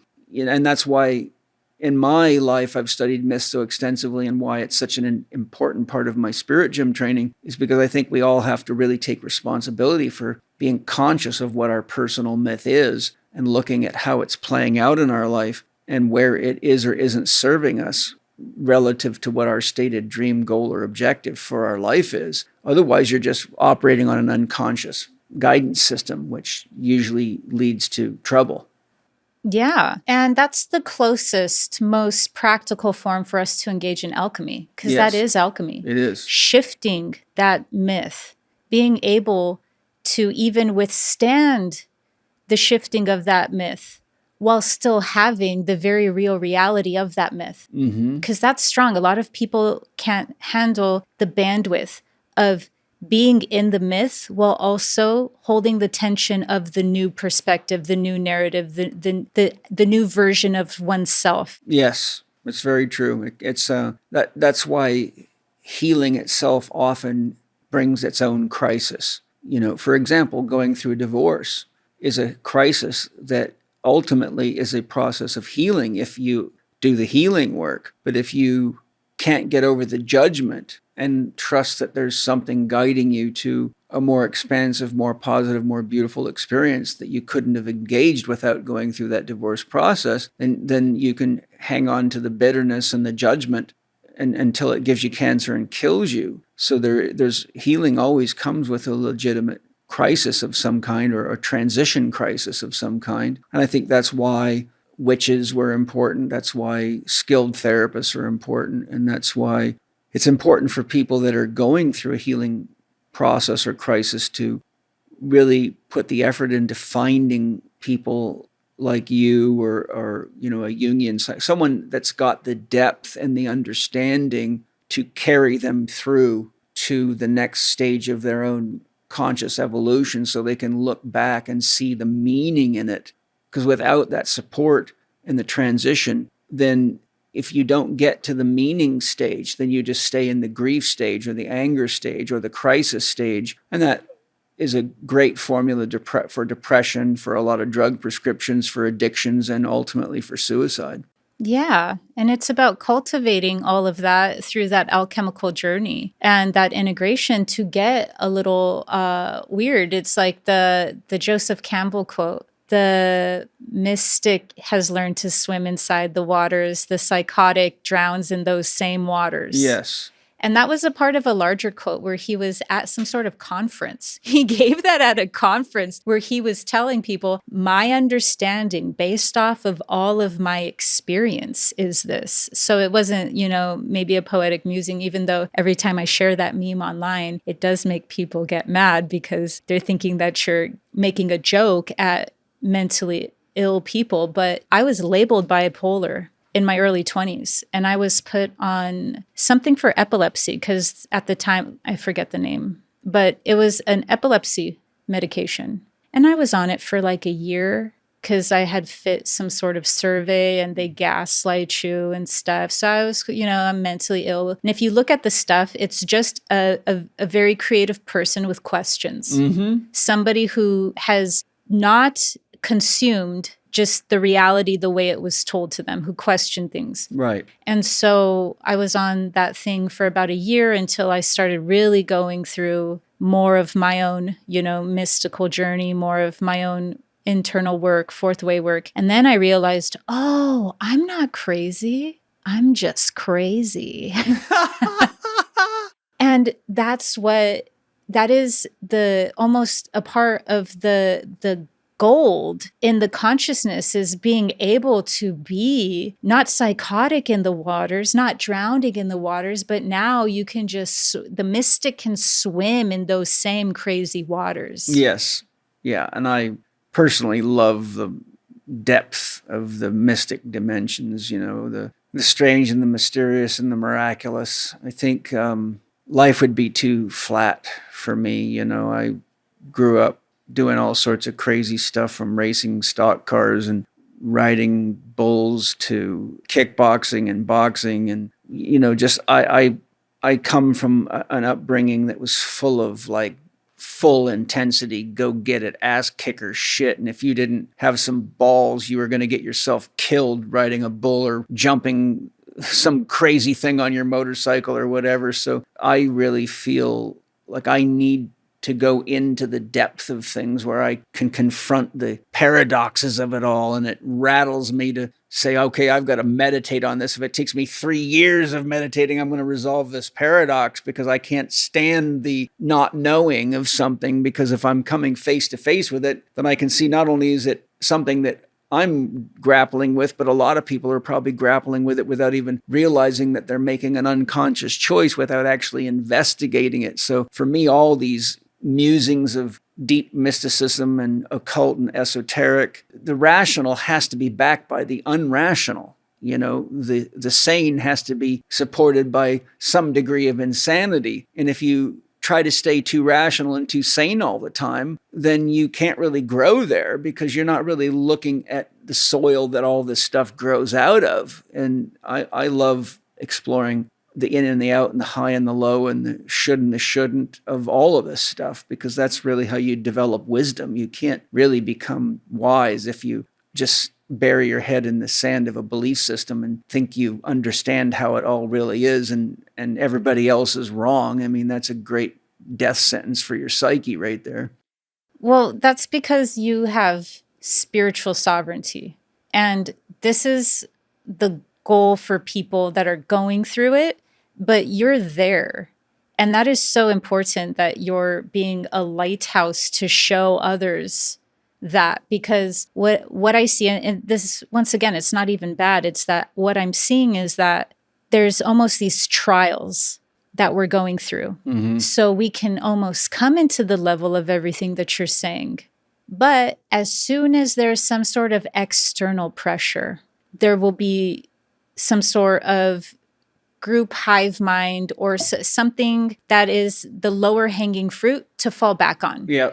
And that's the test. So different people are in different trials of initiation. And so what I see is the conscious community and the spiritual community really going through an individuation process and a spiritual sovereignty challenge to go with this external pressure, with this external factor. Do you still believe this thing or that or whatever? And I'm just noticing, and once again, there's nothing, I don't have a value to assign this. I don't go, that's bad or not. I'm just observing and discerning that there's a lot of pressure to cave in to some form of belief system that was once outgrown, but now is being fallen back into simply because it's not arising to the larger meaning. It's not arising to the larger challenge that was being presented. Mm-hmm. And so you're being a model of going, you guys, yeah, stuff happens, but we don't revert back to belief systems, or stuff happens. And that doesn't mean that we're supposed to go off and do this belief system. You have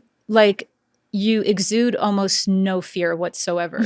And because of that, a lot of other people have fear because they're not at that spiritual sovereignty yet. So it's still not their gnosis. And because it's still not their personal, fully embodied wisdom, knowledge, understanding, it's not full sovereignty. So then we'll fall always for the low-hanging fruit. Yeah, and I think that's the danger. The low-hanging fruit shows up all around us. It's biohacking, trying to take shortcuts instead of doing the work of being a healthy person, or doing what somebody else tells you to do because they've threatened you to not be able to fly on an airplane, or to not be able to shop at the grocery store, or wearing a mask because that's the easiest thing to do to, get what you want or whatever, as opposed to dealing with looking at what is really the truth, and how do my values align with the truth, and what am I willing to do to defend the truth? I would say, in response to your previous comment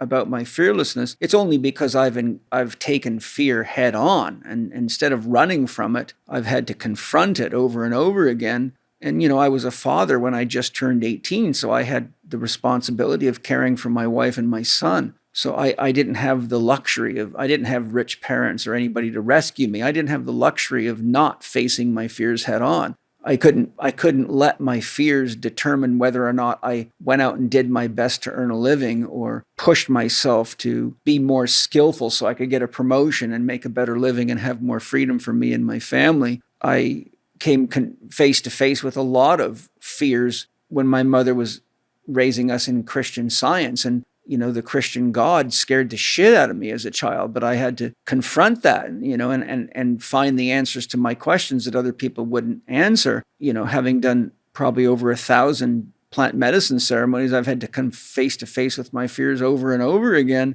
And I find that the only way to really grow is to come face to face with them. And the most important question you can ask yourself when facing a fear is it really true? Or am I just projecting it? And most fear, as Zig Ziglar says, is false evidence appearing real, but people are so comfortable just buying into it and taking the pill or bending to the powers that be that they just lose their life and become average.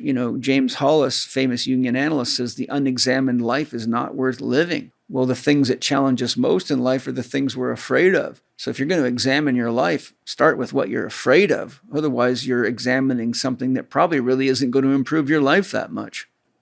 I'm digging the conversation, by the way. Thank you. It's fun. To kind of bring ourselves back into the kind of the theme I wanted to cover today, alchemy for everyone, because, you are known as the alchemist, and you do talk a lot about alchemy, and you give some amazing insights on alchemy too, which I really enjoy because alchemy is a real passion of mine. I'd love it if you can give us an overview of what alchemy is and why you feel alchemy is important to humanity to have a functional understanding of today in light of what's going on in the world. Yeah, so it's multidimensional. So at its base layer, alchemy would be liberating the soul from its adhesion to matter, which in that case, at the lowest baseline, the adhesion to matter would be how much we are in our unconscious expression of the ego, right? Because as you would know, the ego can be in a conscious, it can be a healthy ego, and that it's not about obliterating the ego. It's about how aware, how integrated that ego is. Yes. Until it transforms into the self. So alchemy at that level of psychology would be body, mind, awareness. It would be something that, in my terminology, I would say is a part of a spiritual awakening. Yeah. There's no way to really divide alchemy from awakening. Whatever it is, whether it's laboratory alchemy or homeopathy, spagyrics, all of its many different manifestations, it would be some form of awakening process, whether that's through purifying, which, as we know through the psyche, would be something, as you were talking about earlier, about healing crisis, or what I would consider a dark night of the soul, something that's awakening the consciousness, or at least giving us in our personal lives the ability to become more aware, which is what I'm calling awakened. Which is what Jung calls individuation. Yeah. So it's the individuation process. And a lot of times, I don't know if I'm getting ahead or not, because I do want to defend Jung. What I consider the alchemical journey is the backdrop to all of our lives, meaning that whether we participate in it or not, it's happening. We're a part of alchemical stages. Yes, absolutely. Yeah. So it's, do we participate consciously or not? Mm-hmm. And so when we're participating in it, we're going, oh, I'm noticing things and I'm becoming more aware. And then we go through this refinement, or we go through these different stages. And those different stages are ones that are what we could call purification. And so one of them might be one where we won't look at a dark night of the soul as a purification, but it is. It is, absolutely. It's making us challenge our beliefs. Yes. So this is alchemy at its, what I would consider, once again, its basic level. It would be just looking at our life and becoming more aware, or becoming more awakened through the different stages we're going through. I would say a dark night of the soul is an inevitable confrontation with the blackening stage of the alchemical process, because that's what the dark night means, right? You now realize that the beliefs and your ways of relating have led you into this emptiness, this desert, this nihilistic view of yourself or your life or the world. And you are now confronted with the blackening out of which you have to, draw the spirit or the prima materia to work with, so that you actually can really come face to face with the question, who am I? And who do I choose to be in the world now? And if you don't answer that, then suicide's not far away. Yeah. Yeah. And so that first stage that you're talking about, the blackening, or what in the 7 stages would be the one considered calcination. Yes. You're referring to Jungian's 4 stages, is known as the green lion. Yeah. It's literally the acid of the green lion, that was an acid, burning away everything that is not gold. And that gold will be, the seeds of the next stage, and then the seeds of the next stage, and the seeds of the next stage. And so it's to get to even gold consciousness, it goes through dark night of the soul. Then it goes through, after that, the purification of the emotional body. And specifically the emotional body is very targeted and oppressed in men, specifically that's their way of being able to control men through going through the alchemical process. For women, it would be something along the lines of the air stage. But so there's these different ways that life confronts us with the opportunity, but then also the challenge of something and it's ultimately for liberating, which is through the process, purification, and then integrating all these things that I don't think Jung was just interpreting through a psychological lens, like many people in this age are saying. Many academics are saying that, some even mystics. They're just saying, yeah, Jung put a psychological filter over alchemy. And I would say actually he was rectifying alchemy at such a fringe, obscure level that we as a collective had been disconnected from, that by the time he was putting together alchemy and the different stages and then relating it to psychological processes, I do not believe he was putting simply alchemy in the setting of psychological terms. I think he was in fact restoring it back to its original meaning. And the reason why is because I know Sufi mystics who came from Sufi orders who were practicing the 7 stages of alchemy on their body, mind, spirit. Yes. If you understand the processes of alchemy, you can see it in everything. You can see it in a garden. You can see it in your kitchen. You can see it in your sex life. You can see it in how you use money to create transformation and either lead yourself into crisis or into liberation. You can see it in politics. You can see it in the education system. Somebody who understands alchemy can see that everything's in a state of transformation. And when you understand that alchemy is really all about transformation, you can also recognize that when you're facing challenges in your life, that you can either embrace them, and by understanding the stages, you can say, okay, this is where I'm at now. This is what I can do with this in order to get to the next stage of my own self-realization, conscious understanding, resolution of the challenge, and turn limitation into freedom, really. Without an understanding of alchemy, there's a lot of different systems out there that give you some kind of context. But I believe you could take every psychological system, every chemical system, every manufacturing system, basically anything in the world, because it ultimately all is alchemy. Yeah. Yeah. So because you truly understand alchemy. Because what I've noticed is when we truly understand alchemy, we can see it everywhere. Yes. And then some people just, put it into a faction of laboratory alchemy. And so they can't see it everywhere because they can only, personally, if we're going to get real, it's because not enough of their DNA is activated yet. Or they're trapped in their left brain. Yeah. If you're stuck in your left brain, then your alchemy is going to be limited because without the left brain holding hands with the right brain, it doesn't actually see the wholeness that it's growing toward. So you get fixation. You have a chemical process that gets aborted and stuck at one stage. It would be like making a cake, but leaving the oven out of the process and wondering why your cake tastes like soupy, uncooked dough and thinking that that's what all cakes taste like. And wondering why everybody likes cake so much. But guess what? You forgot one of the most important stages of the transformation process of getting these ingredients to become this thing we call cake. Yeah. And that would actually bring it to the second layer. So the first layer is more about body, mind, spirit. It's about the psyche and its ability for being more purified, more aware, more awakened, and then therefore more whole. So that would be what the stages go through at its base level. The more that alchemy is applied, though, it will start getting more universal and more dramatic in its theme until it will transform into alchemy is actually how to completely turn into, literally transmute oneself. Yeah. So it's no longer about perhaps maybe becoming the magician of our life and being able to use our will to align with nature's will and manifest things. That's how I could tell somebody alchemy is at a level of reality where that could be digestible and practical. But even beyond that layer, it's about how to literally become an angel. That would be very Steiner concept. Yeah. So it's about an unconditional love, becoming unconditional love. Yes. Yeah. And that is not a process you can rush. You cannot fake that. Exactly.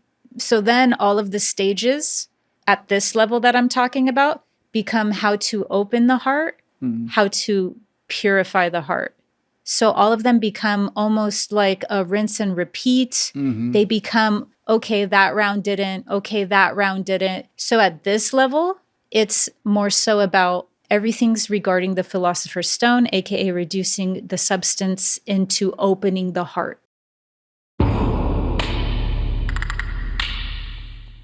Hi, everybody. I hope you're enjoying the show. You know, one of the most amazing things we can do for ourselves is actually to get high quality, raw, green, unprocessed vegetables into our body. And one of the things that I find amazing is Organifi's green juice. In fact, it's so amazing, I brought Drew Canoli, the creator of the product, to tell us what is unique about it. Drew, that is an amazing drink. How does it work? What does it do? Why is it so special? Well, first of all, Paul, we went through 52 iterations to get the current formulation of green juice, and we're always increasing the value in it. One of the biggest things we did is we actually added 600 milligrams of ashwagandha, full spectrum. So it's a completely higher level of ashwagandha, which actually has been shown in clinicals, and we have dozens of clinicals on this, that has actually been shown to lower stress. Yes. Is the big thing. Ashwagandha is something I've used for years, even with my clients for stress management. Yep. So when you drink ashwagandha, it puts you in the green juice, it puts you in a meditative space.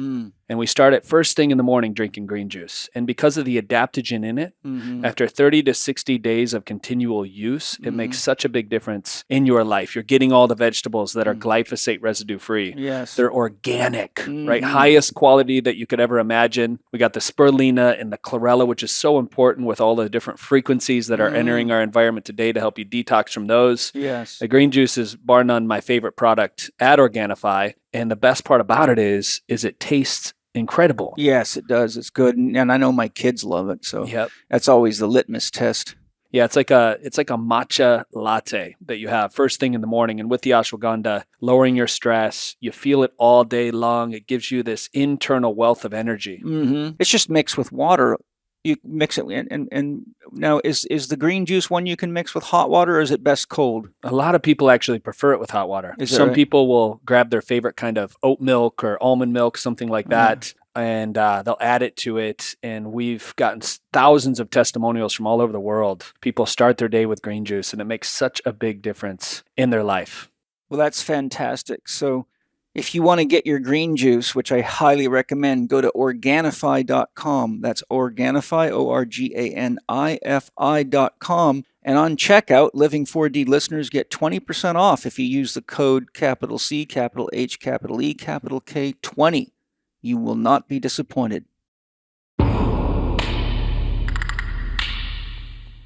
Philosopher's Stone is a very confusing concept for a lot of people, and having read probably 60 books on alchemy, if not more, you even see different authors define the Philosopher's Stone as different things. My personal interpretation after all these studies is that ultimately the Philosopher's Stone is the symbolic definition for the accumulation of wisdom. In other words, you can't take anything with you when you die except what you've become. And that one who practices alchemy realizes that wisdom is ultimately the synthesis of knowledge, which you can't get without the trial and error and the mistakes. Like, no matter how much you love somebody, when you fall in love with them or get married, you're going to come into challenges that you've got to grow through. And when you reach the point where you realize how to use the principles and practices of alchemy, then you can navigate the challenges of a relationship, and what can go through very challenging periods ultimately grows a depth of connection, a depth of understanding, and a depth of mutual wisdom that can make for a very beautiful long-term relationship that ultimately, when you die, gives you the synthesis of wisdom that relationship produced, so that when you begin your next lifetime, you will actually begin with this wisdom in your soul, and you can evolve to the next level. And each time you grow more. So you grow, in my model, you start with sex and violence love, which is heavily polarized and confused. And it's the love of a child who doesn't realize gravity is real and you can't just jump off the top of the house, and things are sharp and dogs bite and not everybody will show you love. And then you go to conditional love, where you realize that you have to become clear on what conditions allow you to feel love and what conditions you feel safest in giving love. Then you evolve to empathetic and compassionate love, where you can actually see yourself and your past challenges in other people and have empathy and compassion for them. And you can then learn, how do you apply the previous stages of love specifically to get a transformative outcome that's best for everybody. And finally, you begin to have union experiences and experience unconditional love, and ultimately can reach nirvana, where you've deconditioned yourself to the point where you can actually merge back into the divine and become one with God again, which, for many reasons isn't something we can rush forward, because you cannot fake the process. You cannot impersonate unconditional love. You can only have it as an authentic experience. But the point I'm making is, my sort of working interpretation of the stone after all the studies is, ultimately it is the synthesis of wisdom that is inherent within the soul that is the only thing that really provides meaning and value and growth for God itself, because God cannot know itself without the experience of love and without the experience of relationship and without the trial and error of encountering both aspects of itself, the light and the dark. If you have other definitions of the stone, I would be very interested to hear them. Yeah. So I'm going to present the most fringe, at least that I've come across through my own personal research of it. And that would be that, why philosopher stone? Because I know what a stone is. The Sufi orders, they would call, whether you're doing spagyrics or any form of alchemy, when you reduce something and you can no longer reduce anymore. Right. You have extracted the essence. Everything. Yeah, that essence would be called the wisdom. So it'd be the wisdom of the stone. It's also called the wisdom of Mercury. So the stone is the bare extraction. It is the stone of something. So that has all of the things contained in it that were extracted and purified down to its stone. Now, philosopher, though, once we start saying philosopher's stone, now that points back to something very specific to its roots, and that is Pythagorean mystery school teachings, because Pythagoras was who created that term philosopher. Mm-hmm. Philosopher meaning, as you know, lover of wisdom. Yeah. So where did he get that from? He got that, how he was doing mystery school teachings in Egypt, but he got that via Egypt, but it was actually from Zoroastrianism. Zarathustra was the one who he didn't call himself a Zoroastrian. Well, yeah, Jesus didn't call himself a Christian either. Yeah. He called himself a friend and a follower of wisdom. And he had a very specific prophecy, and it was the only one that wasn't, I guess, echoed like perennialism. Perennialism is the yogic cycles. Mm-hmm. His wasn't.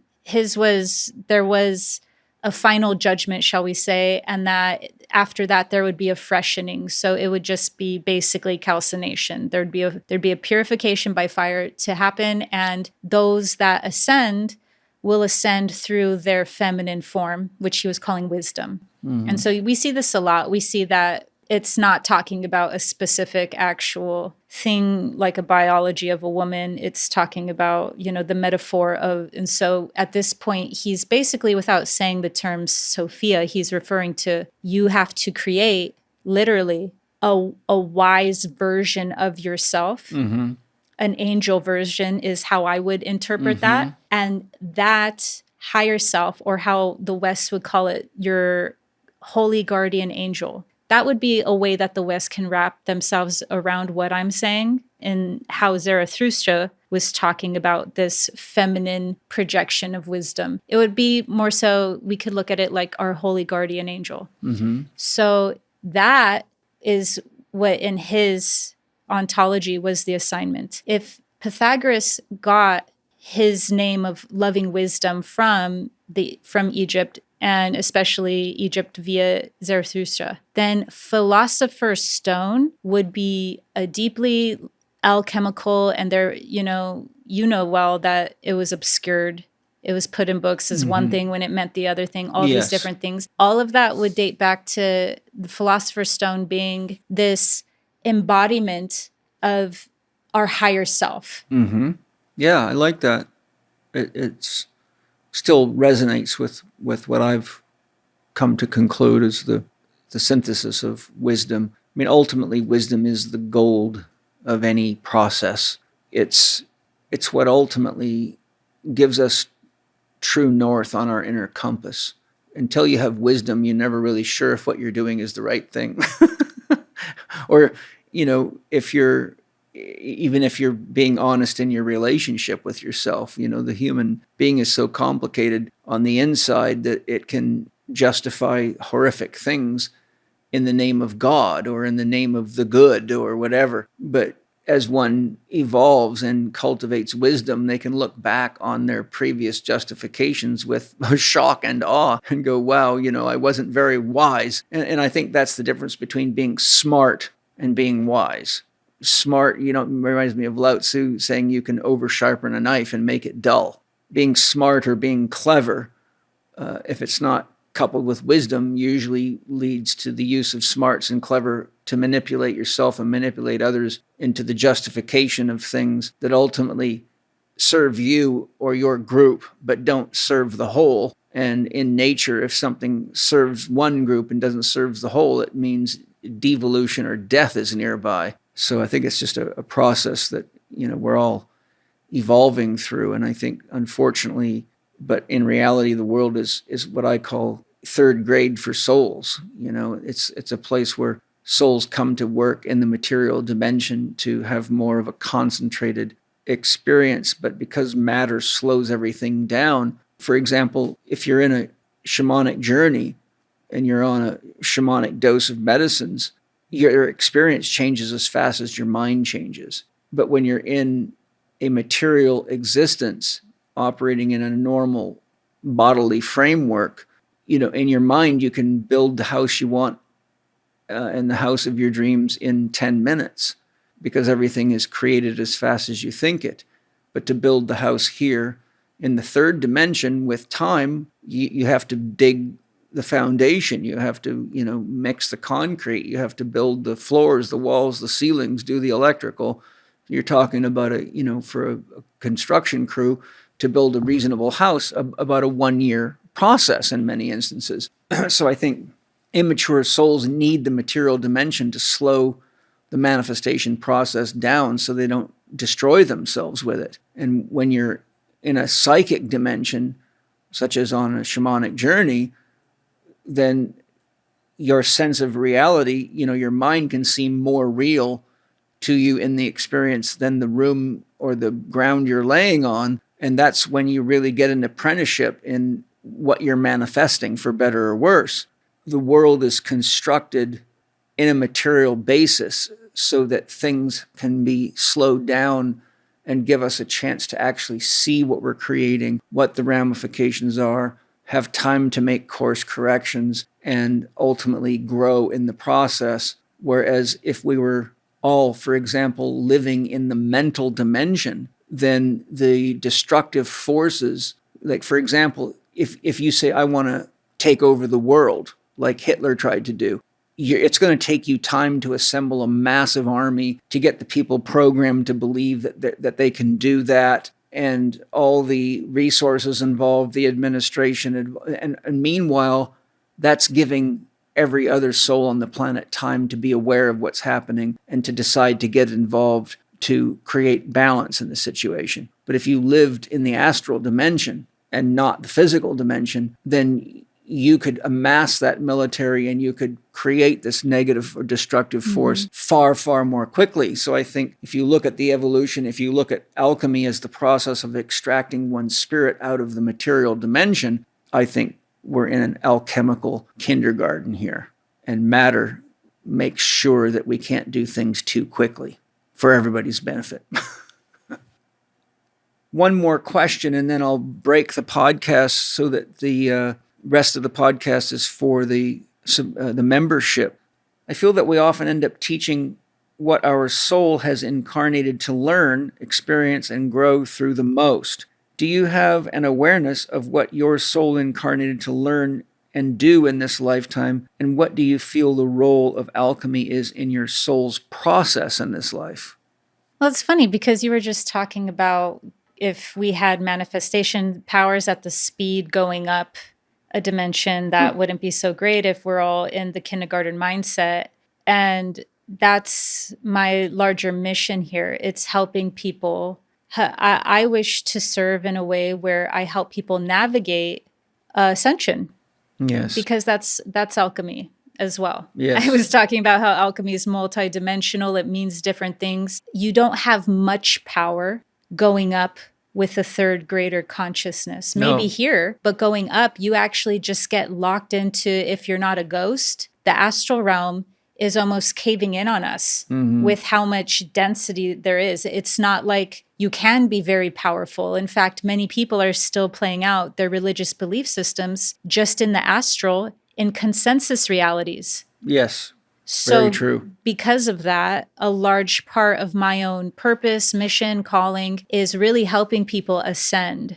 And I know that's going to sound dramatic and everything, but no, that's not the at deal. all. How my own life has gone through any trials and tribulations that then I offer others would be my own personal ability to be powerful, not apologize for it, show that power isn't in aggressiveness, show that power isn't in submission necessarily, or in this case, caving in to groupthink. That's what I'm calling that. Just standing in my power in the female form to help model that to other women. Because as you are really aware of, men and women don't know what being in their power is.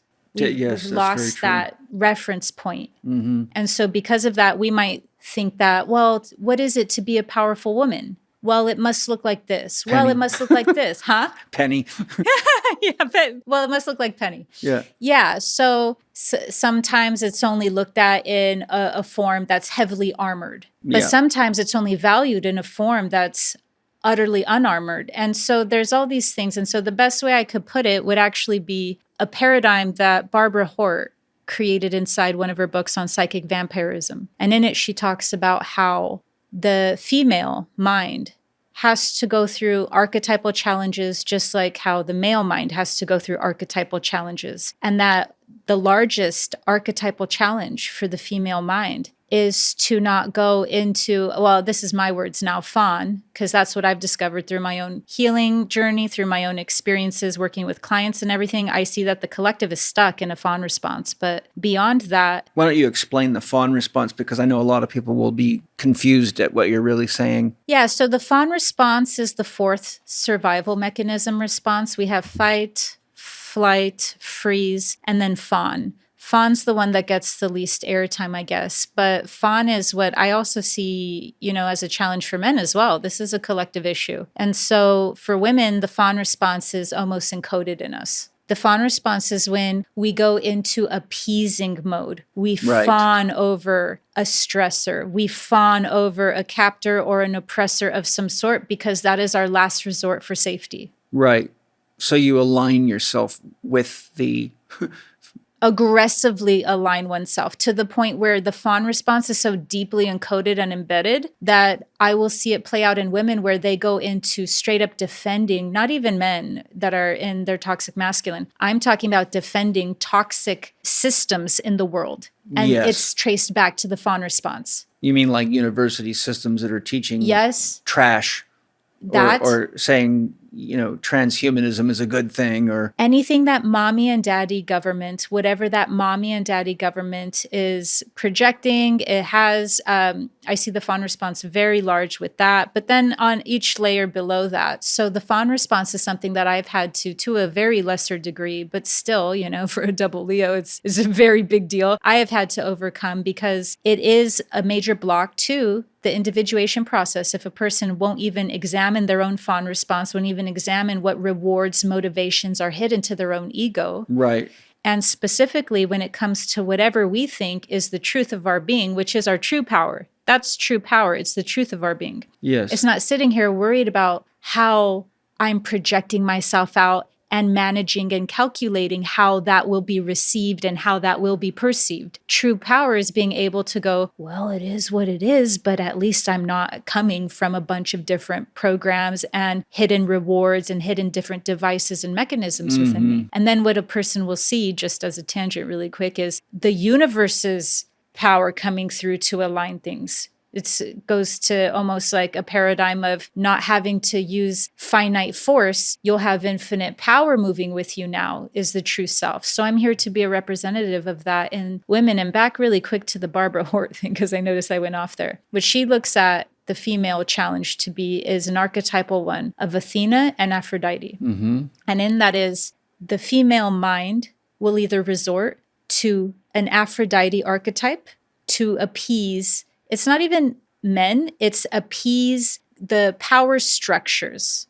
That's what it's looking for. Appeasing power structures that they feel less than. So it will resort to this to get that need met, or it will resort to appeasing the power structure by becoming like it. Hey, I'm hypermental. This is like how women now you see are resentful of following a hyper academic and intellectual path. And because of that, they feel like they were manipulated out of their femininity. That's valid. That would be how in this paradigm I'm presenting, there's been a split going down into the Athena route. And I love Athena, so I'm not bashing her at all. She's one of my guides. But the point being is that a hyper either mental mentality that mimics the power structure or appeasing it by going deeply into submission for it. Now, if these come natural to a person, because as I said, the Athena one comes naturally to me and still I can sit here and explain the split. Now, these are what a person will need to, a woman has a baseline challenge encoded in her is to become whole within her own individuation process, is stepping out of pleasing, approval, fawning response and go, what do I look like if I'm more this? What do I look like if I'm more that? Who am I truly, and what was encoded and embedded and imprinted onto me? That is foundational, I think, for everyone, male or female. So the fawn response, because it is part of the fight, flight, freeze category, is ultimately a survival reaction, is it not? Yeah, it's a deep one because I see it in my own personal practice. When I'm helping clients out of the freeze response, I'm actually seeing it as a deeper level of freeze. It's not presenting itself as a distinct survival mechanism the way that fight or flight is. It's presenting itself as an even more chronic and deeper level of freeze. Yeah, I mean, everything you're saying, I see and can understand. I've only briefly heard of the fawn response before, but I never studied it. So when you brought it up, I think yesterday we were talking about it, then it was like obvious because you opened my mind so I could see it. And when I look at it as a therapist, it's a good example of it is a woman who maybe married someone they really felt in love with, and 12 or 15 years later, they have 3 kids, but that woman's heart partner has become a drunk and very, very abusive. And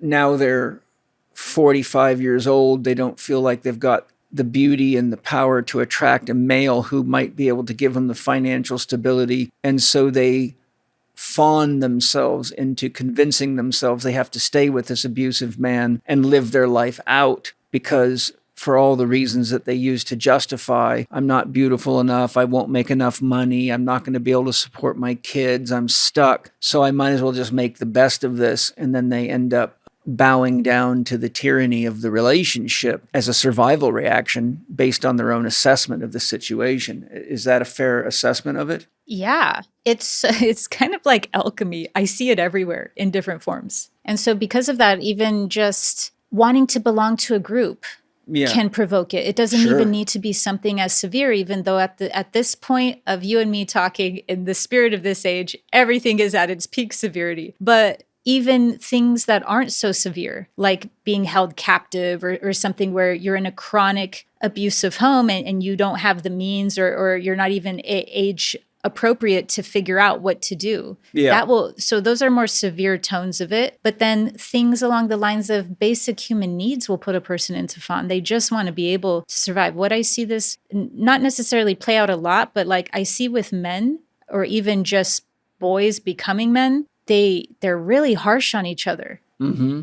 And women are harsh, or girls, but in a different way. Men and boys are really harsh on each other. Mm-hmm. And so it either forces them into kind of like a almost normalizing really kind of weird dynamics. The way that boys play around or the jokes, they're not real that jokey. They're like kind of really harsh and bullying. Mm-hmm. And then that just becomes like a normal experience. And It's a projection of their father archetype, unfortunately. Yeah. And so even if we look at it from that paradigm, fawn response would be, okay, how do I laugh enough at this person so that they quit bullying me? So I could fit in with the group, so I could coexist. I'm constantly the one that they're looking and picking on, and which one is that? I don't want, so we go into fawn responses on a micro scale, meaning, the immediate environment. We do that to our government. We're deeply in fawn response when it comes to the powers that were and the power structures, and we don't even know it. It's omnipresent and invisible by that time, because that's how deep of a layer it is now. Like I said to you yesterday when we were talking about this, the fawn response is almost a direct parallel of the Stockholm Syndrome. And that is one of the things, there's a lot of talk, and there has been for a long time, about the fact that something in the past deeply traumatized human beings, and that part of the reason we keep reliving these same things over and over again, these like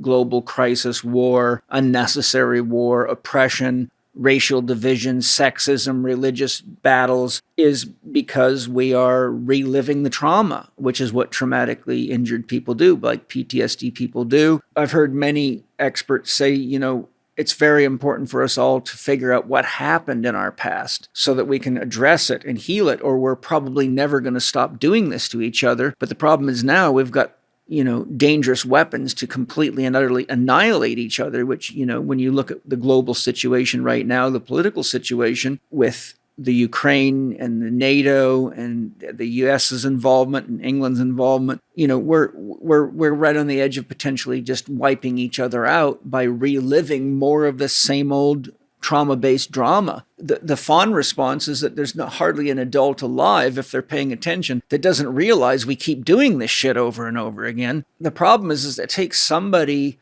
to awaken us, to lead us to the healing process or through the alchemical stages of what we need to do individually and collectively, so that we can actually awaken to the fact that we don't have to keep reliving the trauma. We can actually step into our creativity and into our heart and co-create what we need to co-create in order to make the world a safer place, not only for humans, but for all living beings. This is a side note, but that's one of the reasons that I donated to RFK's campaign more than once. My dream was to see somebody with that level of humanity and understanding and depth as a human being and experience of the real issues to get inside a government and start using the powers and the money of the taxpayers to do things that actually help us heal. But we all know that that's taken a twist on us lately for various reasons.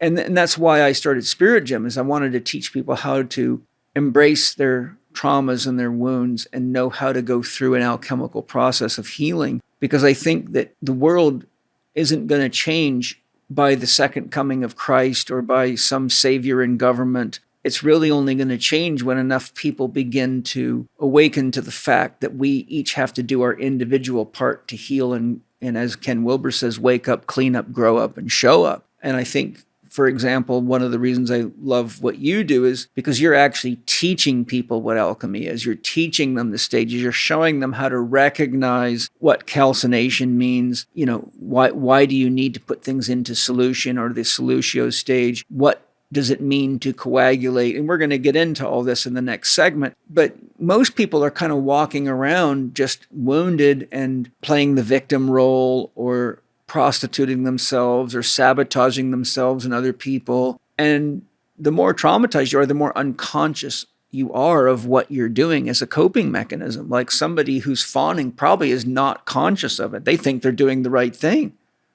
Yeah, and it goes into an even deeper problem that the powers that were are taking full advantage of, if not having full branches to encourage, which is a form of spiritual eugenics, you could say. Because if you're deeply in the fawn response, and this is coming from mystics who have been on the other side of the polarity orientation, service to self. If you are deeply in the fawn response, and it all starts with, let's call it like peacocks mating, right? One of them needs to make themselves look very beautiful and get the female's attention. And so if we just take things to a National Geographic level, if one person is in the fawn response, then they are going to be kind of beauty is in the eye of the beholder. What is this beautiful looking peacock that they're attracting, therefore creating more of that genetic lineage of? Well, if that person's deeply in fawn response, then who they're attracting or at least encouraging so that these types of traits can be encourageable are people that don't think for themselves, are not whole, are dependent on groupthink, are good, obedient, authority listeners, that don't challenge, that don't think for themselves, that don't question, all of those things. Why? Because those things are not what somebody who's in the fawn response on a very chronic, even ancestral level will want to encourage. They'll want to encourage if their true alignment, if their true allyship is with, and this, once again, this isn't a theory I'm coming up with. This is people who have seen behind the curtain, who were working behind the curtain and said, I'm stopping this, and now I'm going to disclose what they're doing.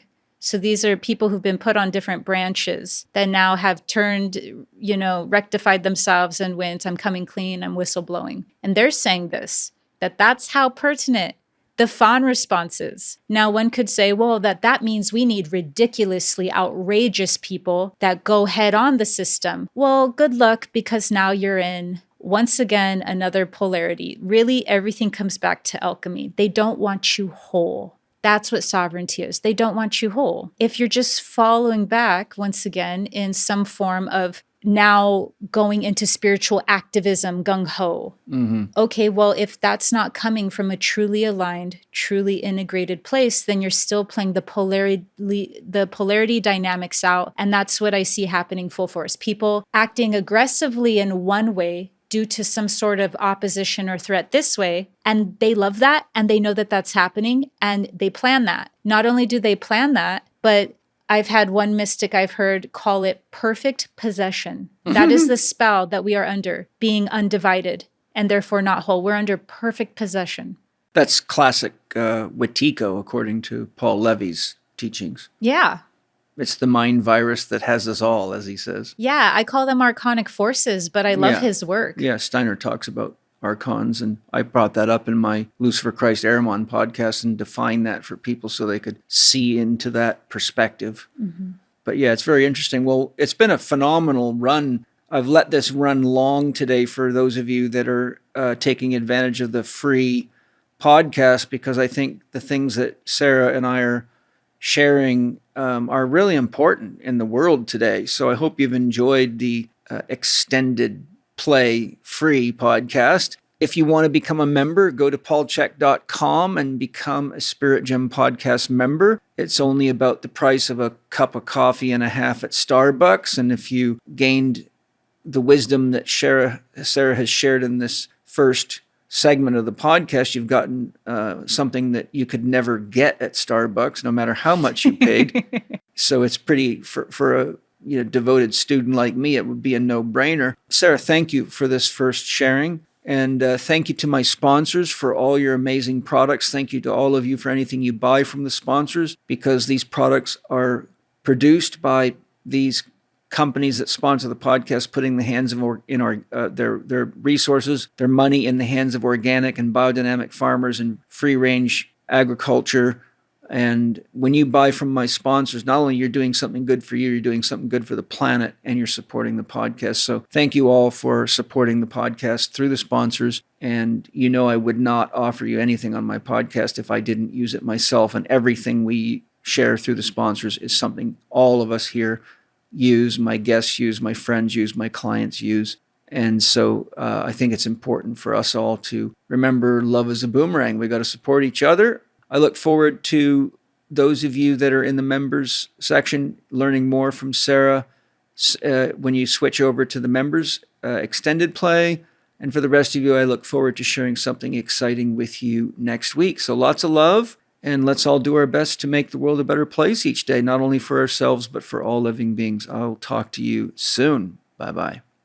Thank you for listening to Spirit Gym with Paul Chek and today's guest, Sarah Elkhaldy. If you found value in today's show, there's more great content waiting for you in our special Spirit Gym podcast membership. When you subscribe, you'll get access to exclusive, extended episodes of Spirit Gym with Paul Chek, members-only Q&A opportunities with Paul, access to the podcast members forum within the Spirit Gym community, where you can interact with other passionate listeners, and the opportunity to purchase exclusive Spirit Gym merchandise. Your support helps keep the show running and allows us to bring you even better content. So if you're ready to dive deeper and unlock all these amazing extras, head over to paulchek.com/podcast and become a Spirit Gym podcast member today. You can visit Sarah's website at thealchemist.community, where you can find out more about her upcoming events, including the Spiritual Retreat in Sedona in January 2025, and also read articles by Sarah and learn more about her energy work. Make sure to connect with her on Instagram at the.alchemist, on YouTube at officialthealchemist, and on Facebook at official.the.alchemist. Sarah also has a Rumble page at rumble.com/C/C-1991-802. For more of the resources mentioned in this episode, please visit the show notes page at paulchek.com/podcast, where you can also find details on the special offers from our premier sponsors, Bioptimizers, Wild Pastures, Paleo Valley, and Organifi, as well as links to Paul's social media, his YouTube channels, and his blog. And finally, if you enjoyed today's episode, please consider leaving us a 5-star rating and a warm review on the podcast platform of your choice. This podcast is available on Apple Podcasts, Spotify, Amazon Music, Audible, and YouTube.